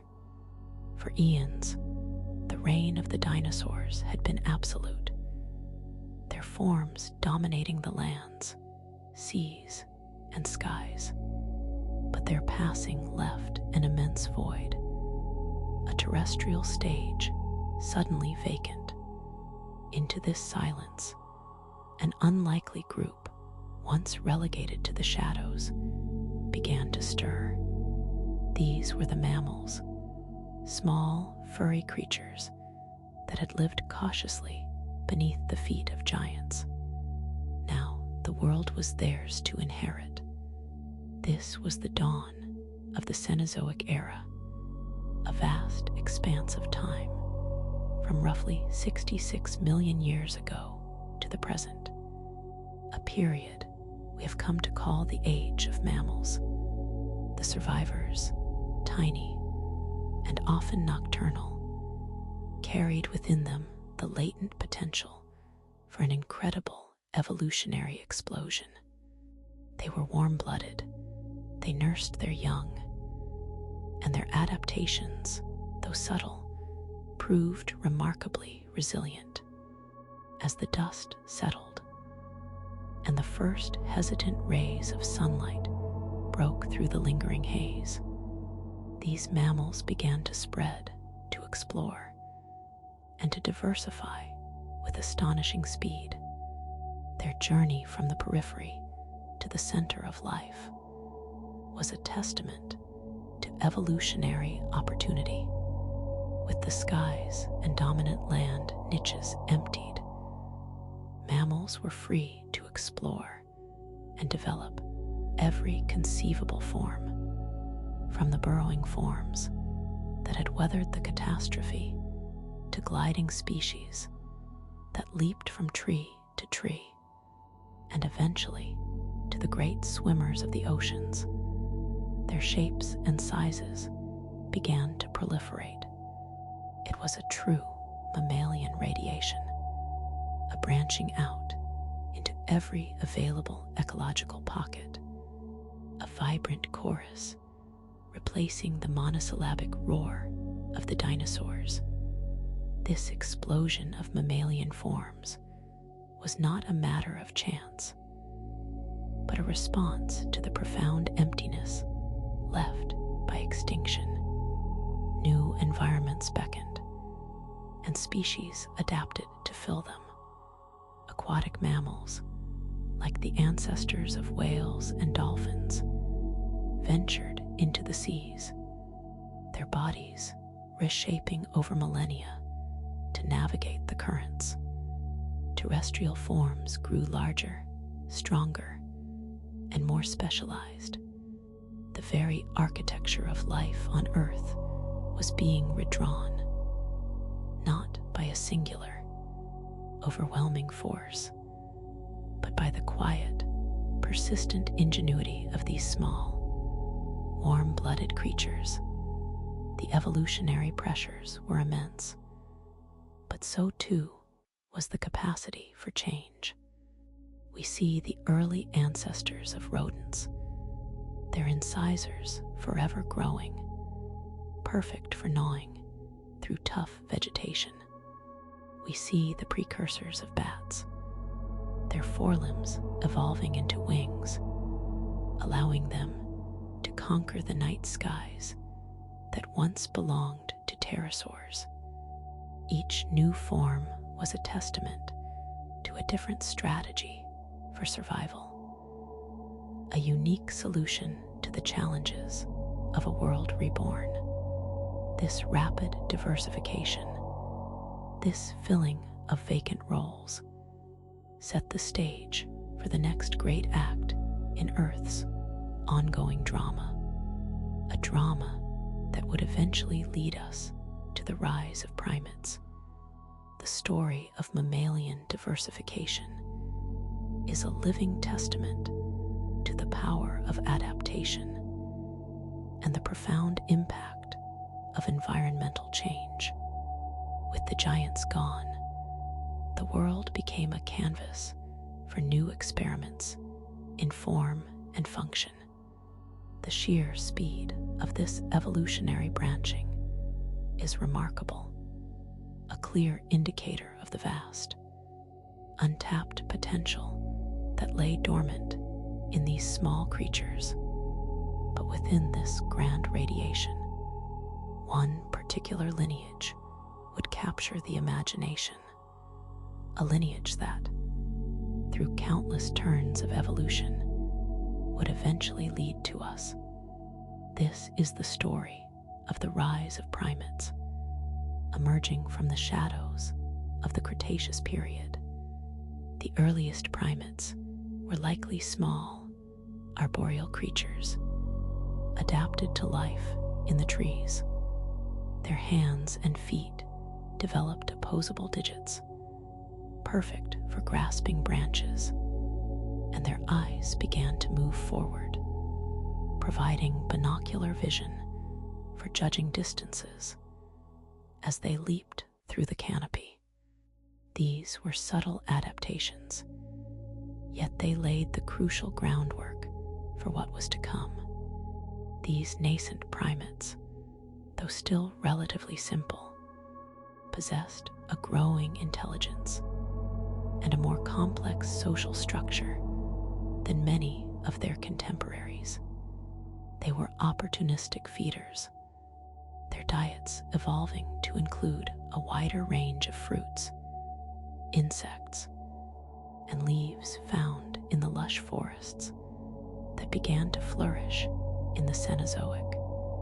This reliance on diverse food sources, coupled with their ability to navigate complex three-dimensional environments, fostered a greater cognitive capacity. As the millennia rolled by, these early primates continued to diverge. Some remained small and arboreal, their descendants becoming the lemurs and lorises of today. Others, however, began to explore new environments. The vast, open savannas that started to emerge in some regions of the world presented new challenges and opportunities. This transition from a purely arboreal existence to one that included foraging on the ground was a pivotal moment in primate evolution. It was during this time that adaptations for bipedalism, walking on two legs, began to emerge in some primate lineages. While not fully developed, the ability to stand upright offered significant advantages. It allowed for better visibility in the tall grasses, freeing the hands to carry food or manipulate objects, and potentially improving efficiency in long-distance travel. These proto-primates were not on a predetermined path to humanhood. Evolution is not a linear march toward a specific goal. Rather, it is a series of responses to environmental pressures and opportunities. Yet, within this dynamic process, the traits that would eventually define humanity, intelligence, complex social behavior, and tool use, were slowly, painstakingly being forged. The evolutionary journey of the primates is a profound reminder of how distant, seemingly insignificant beginnings can lead to extraordinary outcomes. The story of primate evolution is deeply intertwined with the dramatic environmental shifts that characterized the Cenozoic. As these creatures adapted to changing landscapes, from dense forests to arid savannas, their very forms and behaviors were sculpted. But the Cenozoic was not just a period of warming and diversification. It was also a time of profound climatic instability. And to understand the full context of mammalian evolution, we must examine the dramatic climate shifts and ice ages that reshaped the planet. The Cenozoic was a dynamic era marked by significant fluctuations in global temperature. After the initial warmth of the Paleocene and Eocene epochs, the Earth began a slow, gradual cooling trend. This cooling was not a steady decline, but a series of oscillations, with periods of relative warmth interspersed with significant drops in temperature. One of the most dramatic manifestations of this cooling was the emergence of the Pleistocene ice ages, beginning around 2.6 million years ago. Vast ice sheets began to form over the polar regions and high-latitude landmasses. These glaciers, sometimes miles thick, would advance and retreat over vast timescales, locking up enormous quantities of water and dramatically lowering global sea levels. During glacial periods, much of North America, Europe, and Asia were covered in ice. The landscapes were altered beyond recognition, with forests replaced by tundra and vast expanses of barren ice. Temperatures plummeted, and the habitable zones for many species contracted drastically, pushing them towards the equator or forcing them to adapt to the harsh, frozen conditions. The very geography of the planet was being redrawn by the immense power of ice. These ice ages were not uniform events. They occurred in cycles. Each cycle consisted of a glacial period, characterized by extreme cold and ice sheet expansion, followed by an interglacial period, which was warmer and saw the retreat of the ice. These cycles, driven by subtle changes in Earth's orbit and tilt, created a constantly shifting environment. Species had to be resilient, able to migrate, adapt to new conditions, or face extinction. The impact on mammalian life was profound. Animals had to contend with shrinking habitats, changing food availability, and the ever-present threat of freezing temperatures. This period of climatic upheaval favored those species with traits that allowed them to survive in extreme conditions. Thick fur, blubber, efficient metabolism, and migratory behaviors became increasingly important. The Great Oxygenation Event, which occurred much earlier in Earth's history, had fundamentally changed the atmosphere. Now, these cyclical climate shifts of the Cenozoic were forcing life to contend with the dramatic consequences of a changing climate, pushing evolution in new directions. And it was within these challenging, dynamic environments that some of the most iconic creatures of all time would emerge. The megafauna of the Ice Age, the stark, often brutal cycles of the Ice Ages, were not just a backdrop to mammalian evolution.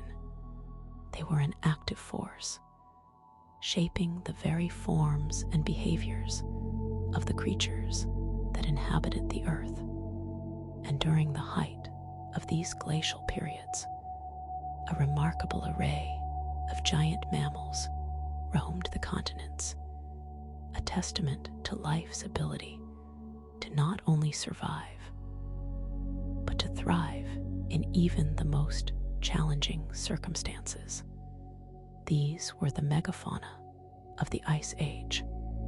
Imagine vast plains covered in hardy grasses, stretching from horizon to horizon, occasionally punctuated by forests of birch and pine. Across these landscapes roamed creatures of immense size and power. The most iconic of these were undoubtedly the mammoths, colossal relatives of modern elephants. With their shaggy fur coats, massive curved tusks, and imposing stature, they were perfectly adapted to the cold steppes.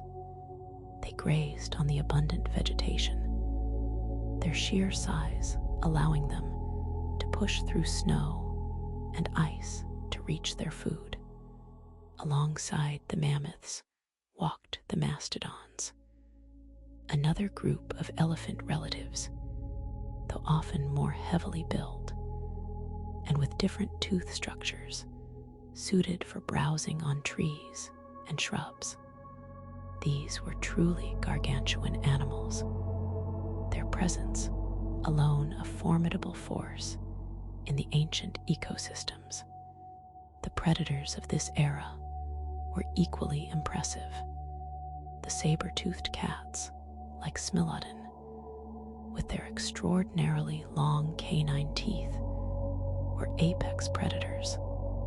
These formidable felines were built for power and likely hunted large prey, perhaps using their immense teeth to deliver a killing bite to the thick necks of their targets. Their fossilized remains are a stark reminder of the raw power that once stalked the ancient world. Then there were the giant ground sloths, like Megatherium. These were not the small, arboreal sloths we know today.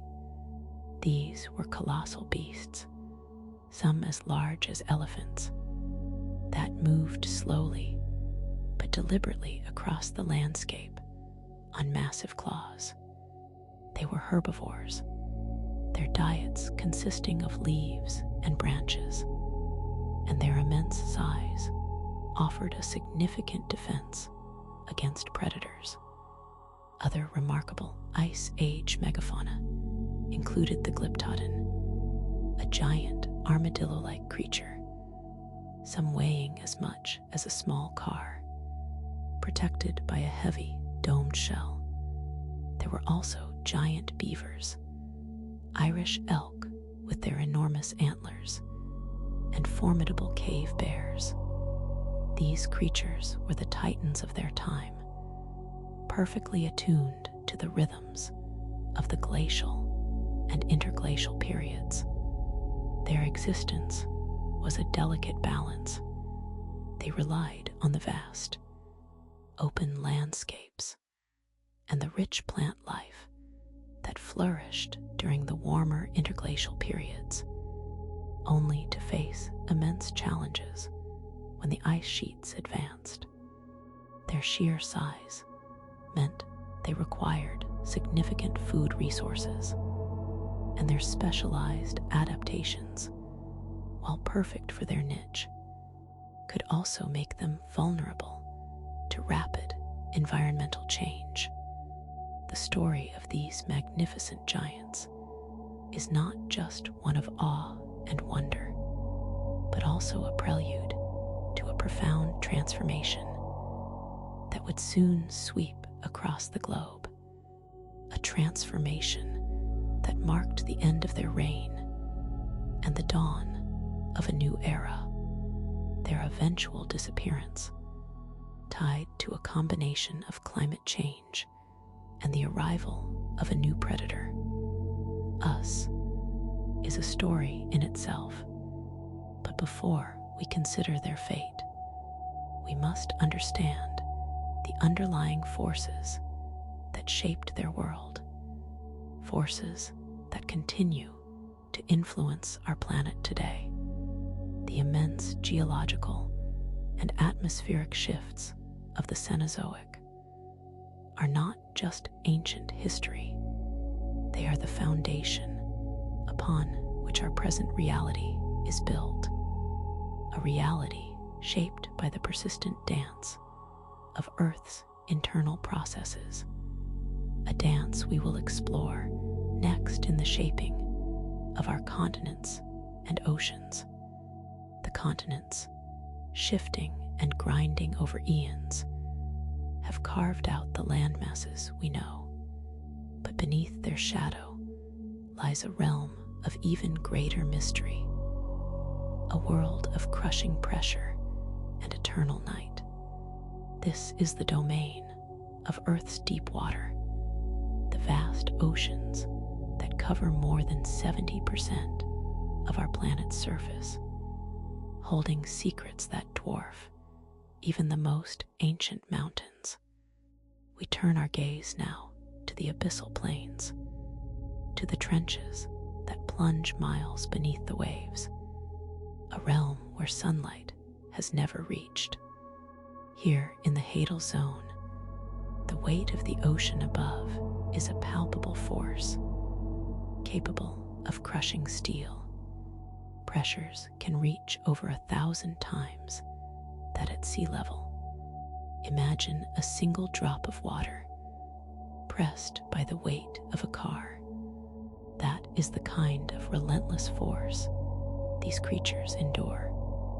In this extreme environment, life has found ways to persist, forms adapted to the crushing blackness, to the near-freezing temperatures. They exist in a world of chemical cues and faint bioluminescent flashes, their senses honed for survival in the absence of light. The very composition of these environments, the chemistry of the water, is alien to us, a constant testament to the resilience of life. But these are not the only strange oases in the deep. There are places where the earth itself breathes fire, not from volcanoes on land, but from fissures on the ocean floor. These are hydrothermal vents, cracks in the crust where superheated water, rich with dissolved minerals, spews into the frigid abyss. It is a chemical cocktail, toxic to most life, yet it fuels extraordinary ecosystems. Here, life is not dependent on the sun's distant glow. Instead, it is powered by chemosynthesis. Microbes living within and around these vents consume the sulfurous compounds and other chemicals released from the Earth's interior. They form the base of a food web unlike any other, supporting tube worms that glow with internal light, blind shrimp that navigate by heat, and strange, alien-like fish. These ecosystems are islands of intense biological activity in the vast, barren deep. The organic matter that sustains these deep-sea communities, and indeed much of the ocean's life, begins its journey from the sunlit surface. It is known as marine snow, a constant, gentle rain of dead plankton, fecal pellets, and other organic debris that drifts down through the water column. This slow descent is an essential nutrient highway, delivering sustenance to the vast, unseen world below. But the story of deep-sea life doesn't end with what drifts down. Beneath the seafloor, within the sediments and rocks, lies a hidden realm known as the deep biosphere. Here, microscopic life, bacteria and archaea, thrive in astonishing numbers, unseen and largely unknown. They exist in the interstitial spaces of rocks and sediment, ancient communities that have adapted to slow metabolism and extreme conditions. This vast microbial world is a hidden engine of the planet, playing roles in nutrient cycling that we are only just beginning to comprehend.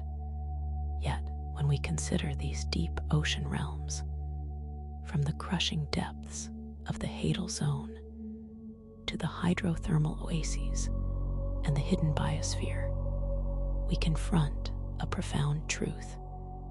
More than 80% of our ocean floor remains unmapped, unobserved.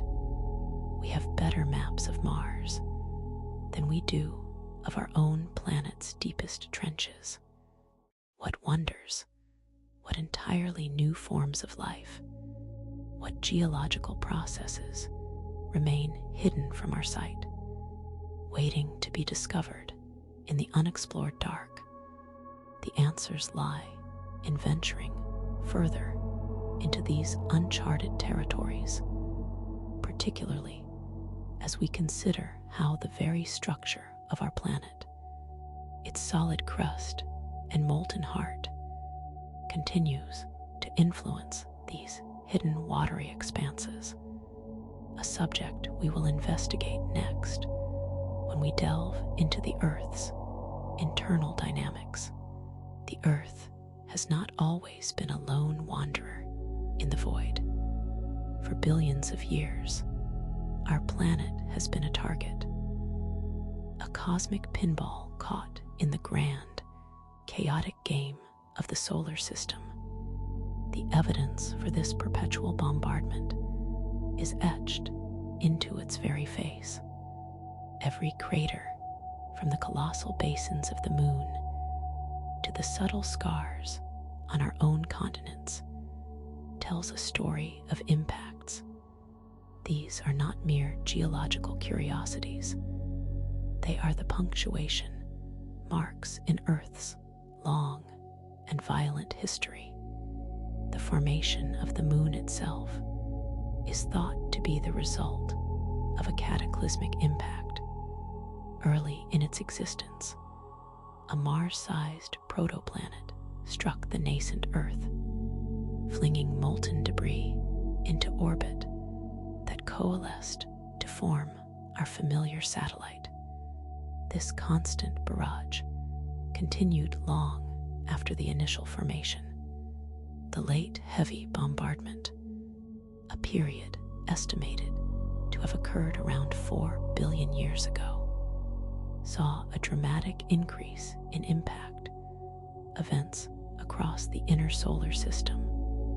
This intense era of cosmic collisions not only reshaped planetary surfaces, but may have also played a crucial role in delivering water and organic molecules to early Earth, seeding the conditions for life itself.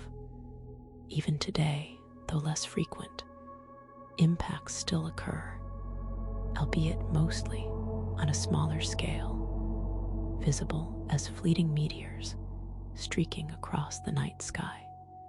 The remnants of these ancient impacts are buried deep within the Earth's crust, silent testaments to a violent past. But the scars are not always so obvious.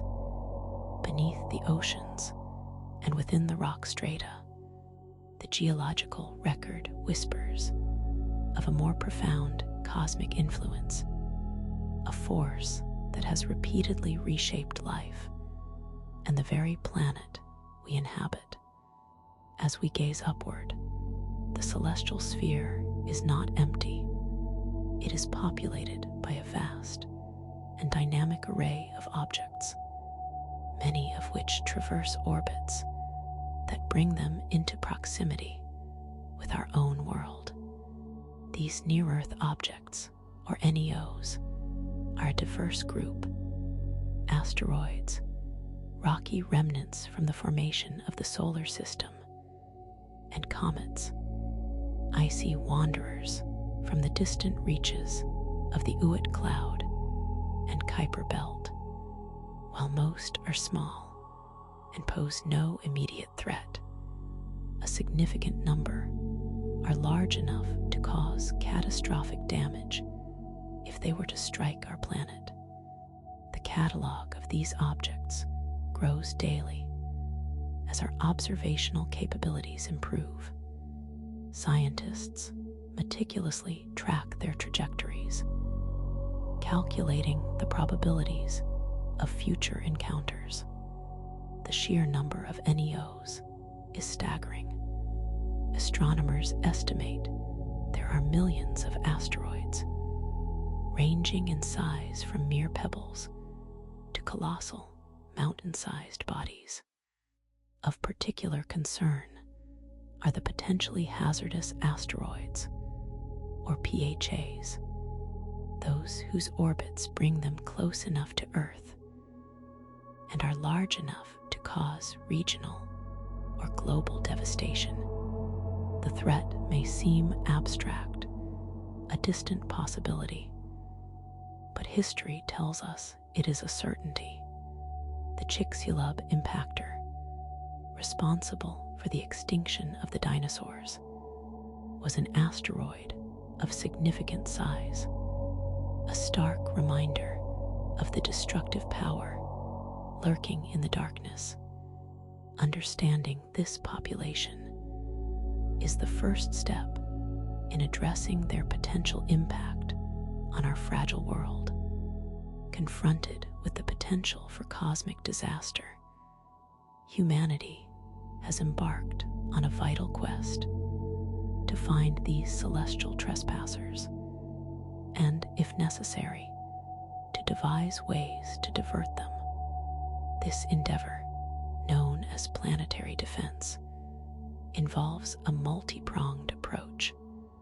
Ground-based telescopes, like the PAN-SDARRS and Catalina Sky Survey, work tirelessly to scan the skies, identifying and cataloging NEOs.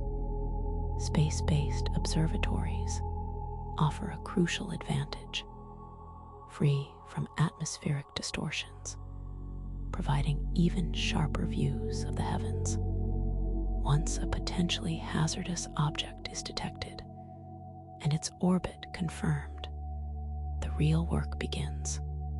Scientists model its trajectory, predicting future close approaches with alarming precision. But detection is only half the battle. The true challenge lies in mitigation. While we are not yet at the stage of routinely deflecting asteroids, research into various methods is progressing rapidly. Kinetic impactors, for instance, involve crashing a spacecraft into an asteroid to alter its course, a strategy tested with missions like NASA's DART. Another approach involves gravitational tractors, where a spacecraft would fly alongside an asteroid for an extended period, its gravity subtly nudging the asteroid off its collision course. There are also more speculative ideas involving nuclear explosions, though these are laden with their own complexities and risks. Each method presents unique challenges, but the collective effort underscores our growing awareness of our place in a dynamic cosmos. The story of cosmic impacts is not solely one of destruction. While asteroid and comet impacts have been linked to mass extinction events, wiping out vast swathes of life that had evolved over millennia, they have also been agents of creation and evolution.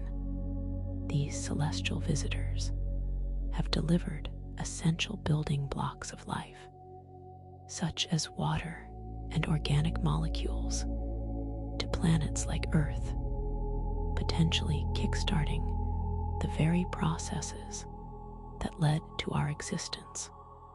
The elements that make up our bodies, from the carbon in our cells to the iron in our blood, were forged in the hearts of stars and scattered across the cosmos by supernova explosions, eventually finding their way into planetary bodies. Consider the impact of extraterrestrial materials on Earth's geochemistry. Ancient meteorites found embedded in rocks provide direct evidence of these cosmic deliveries. These impacts have also acted as powerful evolutionary drivers, forcing life to adapt to rapidly changing environments. The recovery and diversification of life following mass extinctions, often spurred by impacts, have led to the emergence of new species and new ecological niches. It is a dual nature of cosmic influence, a force capable of annihilation, yet also a source of renewal, and the very material from which life is built.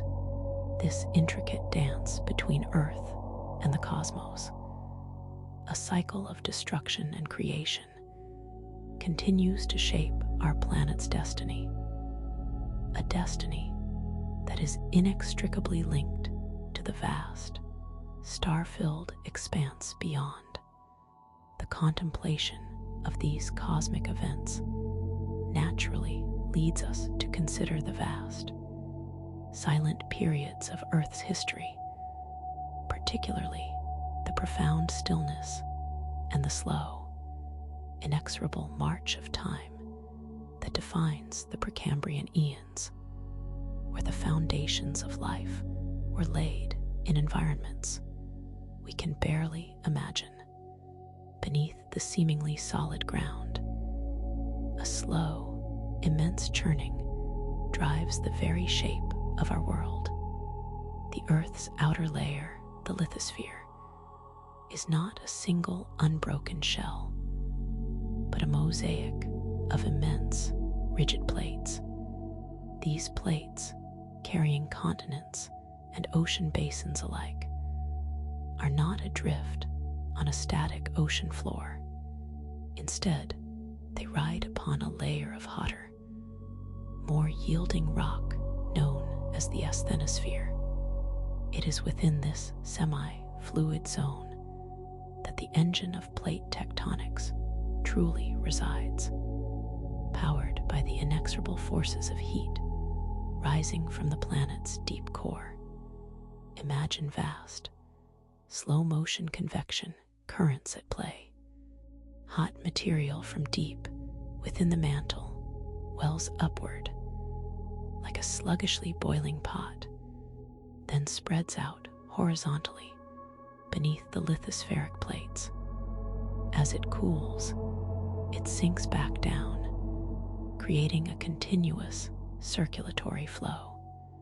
This grand planetary conveyor belt exerts a gentle but persistent drag on the overlying plates, coaxing them to move. It is a process so slow that over a human lifetime, the movement might be imperceptible, perhaps only a few centimeters per year. Yet over millions of years, this gradual drift reshapes oceans, builds mountains, and defines the very continents we inhabit. The mechanism of plate movement, this silent, internal dynamo, is the bedrock of Earth's dynamic surface. But the story of this movement is not just about what drives it, but what it has wrought across geological time, the incredible dance of continents.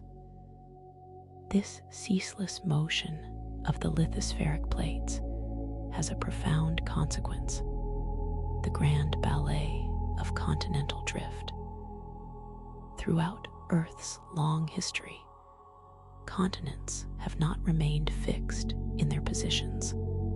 Instead, they have migrated, collided, and rifted apart in a cyclical process that has seen them coalesce into massive supercontinents, only to later break apart again. The most famous of these ancient configurations is Pangaea, a colossal landmass that existed roughly 300 to 200 million years ago. Pangaea, meaning all lands in Greek, brought together nearly all of Earth's continental crust into a single, sprawling entity. The breakup of Pangaea was not a single cataclysmic event, but a protracted geological saga. Rifting began, widening into new ocean basins. The Atlantic Ocean, for instance, was born from this colossal fragmentation. The remnants of Pangaea were thus set on new trajectories, drifting across the globe to form the distinct continents we recognize today. But Pangaea was not an isolated phenomenon. Geological evidence suggests that prior supercontinents, such as Rodinia and Columbia, existed even further back in time, each eventually succumbing to the same forces of rifting and dispersal. The formation and breakup of these supercontinents are not random occurrences, but part of a vast, recurring cycle, a testament to the enduring power of mantle convection. This cyclical nature raises a fundamental question. If these continents can assemble and disperse, how does the Earth's crust itself get created and destroyed in this ongoing process? At the edges of these colossal tectonic plates, where they grind against, pull away from, or dive beneath one another, the Earth's crust is perpetually in flux. These are the plate boundaries, regions of immense geological energy and constant transformation. At subduction zones, one plate, often denser oceanic crust, is forced down into the mantle beneath another plate. This process is violent, responsible for deep ocean trenches and the fiery arcs of volcanoes that often rim these convergent margins. The friction and melting generate magma, which rises to the surface, fueling volcanic eruptions and building new continental crust. Conversely, at mid-ocean ridges, plates are pulling apart. Here, molten rock from the mantle wells up, cools, and solidifies, creating new oceanic crust. This is the planet's continuous creation engine, silently spewing forth new seafloor. Then there are fault lines, where plates slide horizontally past each other. These movements are often jerky and episodic, building up immense stress that is released in sudden, powerful earthquakes. Each of these boundary types represents a fundamental process in the Earth's geological plumbing system, a constant cycle of creation and destruction that shapes the very surface of our planet and influences the long-term geological cycle. This relentless process of plate tectonics orchestrates a grand, slow-motion recycling of Earth's surface over enormous stretches of time. Continents drift, collide, and break apart. New crust is born at mid-ocean ridges, while old, dense oceanic crust is consumed at subduction zones. Mountains are thrust skyward by continental collisions, only to be slowly eroded back down by wind and water. Sediments accumulate in basins, are buried, heated, and eventually may be reincorporated into the mantle or melted to form new igneous rocks. This geological cycle is fundamental to the planet's habitability. It regulates volcanism, which releases gases that contribute to the atmosphere and oceans. It drives the formation of mineral resources and influences climate over millions of years. The continents themselves are not static entities, but transient features within this larger, ongoing process. The surface we see today is merely a snapshot in a vast geological narrative, a narrative that has seen countless cycles of assembly and dispersal, creation and destruction. The understanding of this deep time recycling leads us to ponder the quieter, more ancient history of our planet, the eons before complex life and dramatic continental shifts, the time of the Precambrian eons, where the very foundations of life first took hold in ways we can barely comprehend. We are but a fleeting spark, a momentary flicker against the backdrop of cosmic ages.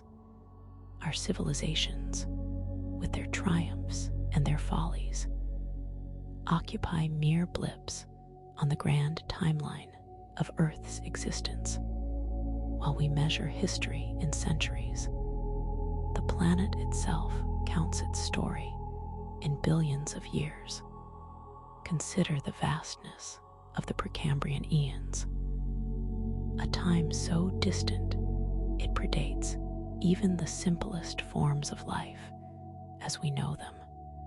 For eons upon eons, Earth was a crucible of chemical reactions, a silent architect shaping the very materials that would, unimaginably later, give rise to us, our recorded history, the rise and fall of empires, the whispers of ancient languages.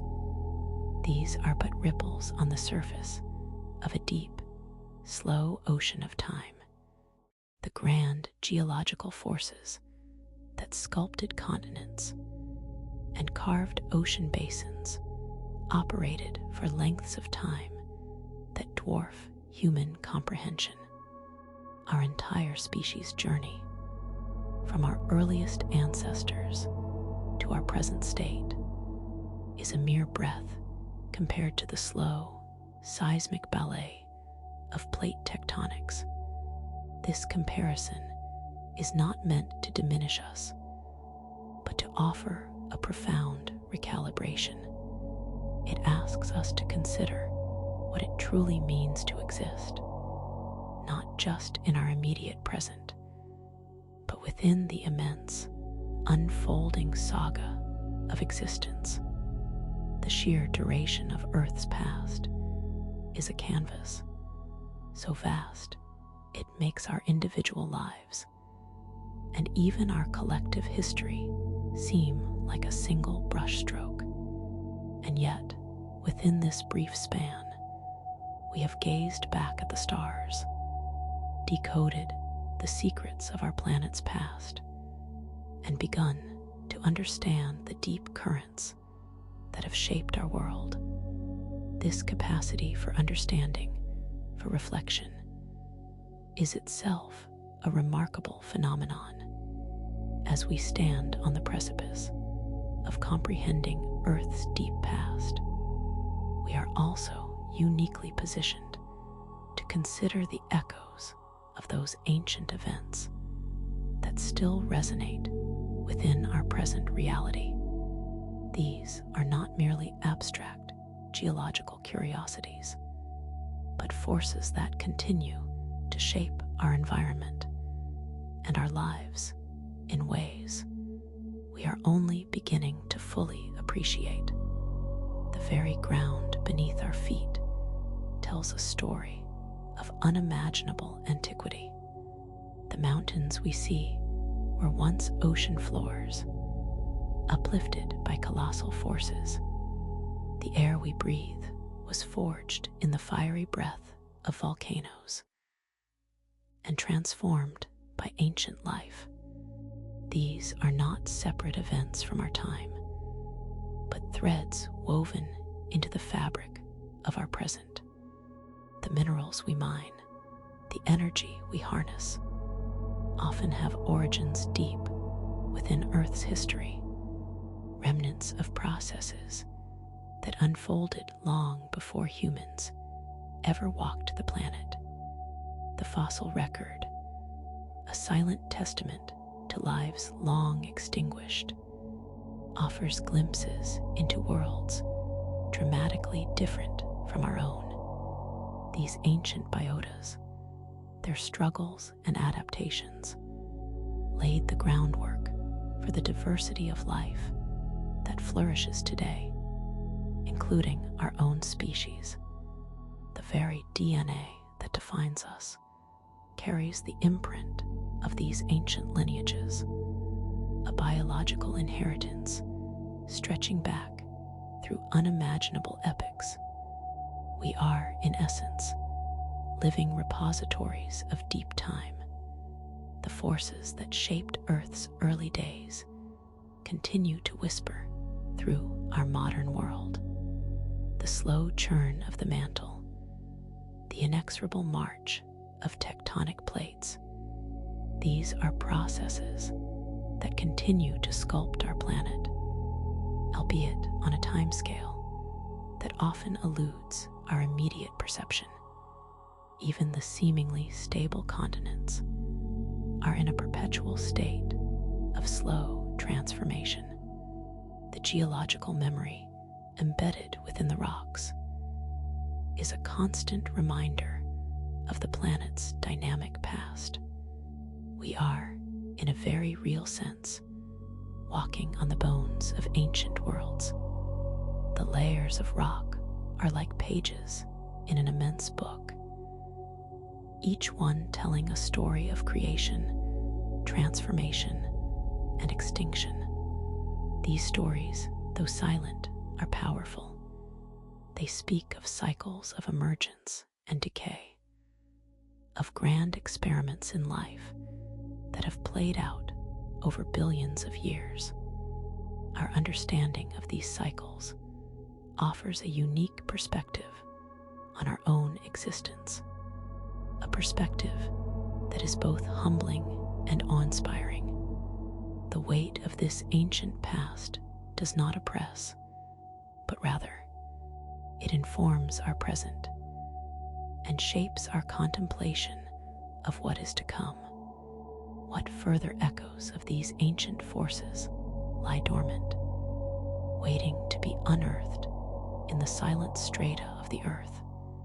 And how do they prepare us for the enduring narrative that lies ahead?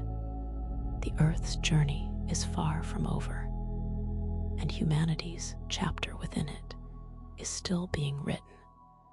We stand as a young species on an ancient planet, capable of contemplating its deep past and perhaps influencing its distant future. The long-term geological processes we have discussed, from the relentless march of plate tectonics to the slow erosion of mountains, will continue to sculpt our planet long after human civilization has faded into memory or evolved into something entirely unrecognizable. Continents will drift, oceans will widen and shrink, and new mountain ranges will rise and fall. Our current geological epoch, the Holocene, is but a blink in the grand sweep of Earth's history. and it is already showing signs of being profoundly shaped by our own brief but impactful presence. The Anthropocene, a proposed new geological epoch, acknowledges our species' role as a planetary force, altering landscapes, atmospheres, and oceans.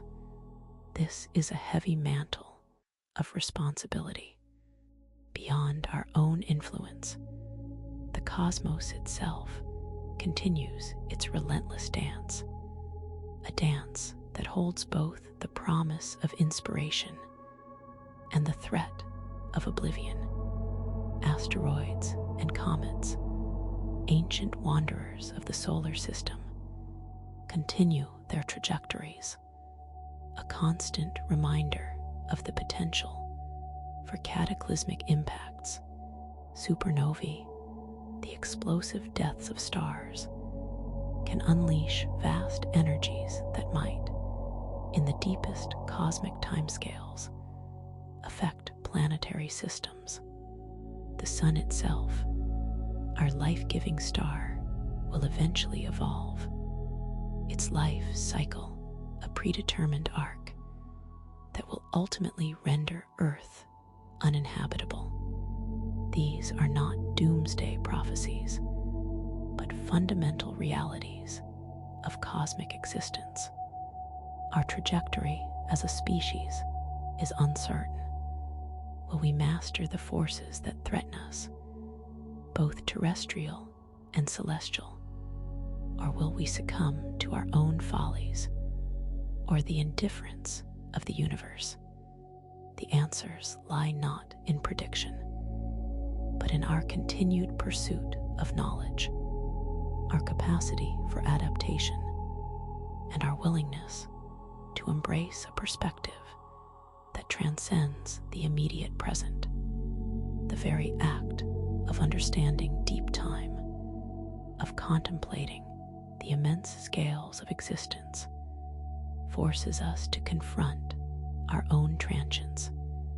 This recognition of our ephemeral nature is not a cause for despair, but an invitation to a profound sense of wonder, to be conscious, to be able to observe, to question, and to ultimately understand our place within this vast cosmic tapestry is a gift of immeasurable value. We are not merely passive observers of this grand unfolding, but active participants, products of billions of years of evolution, capable of leaving our own unique imprint.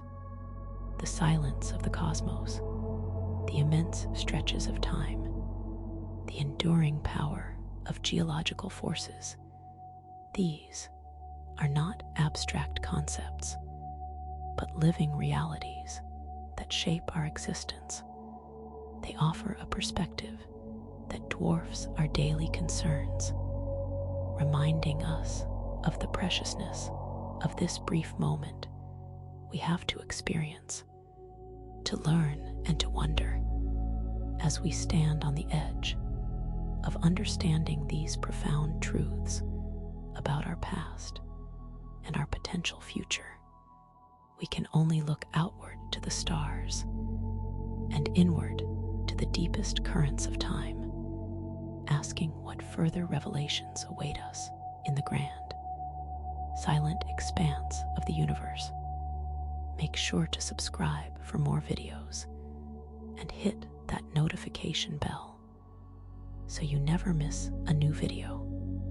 We'll see you in the next one.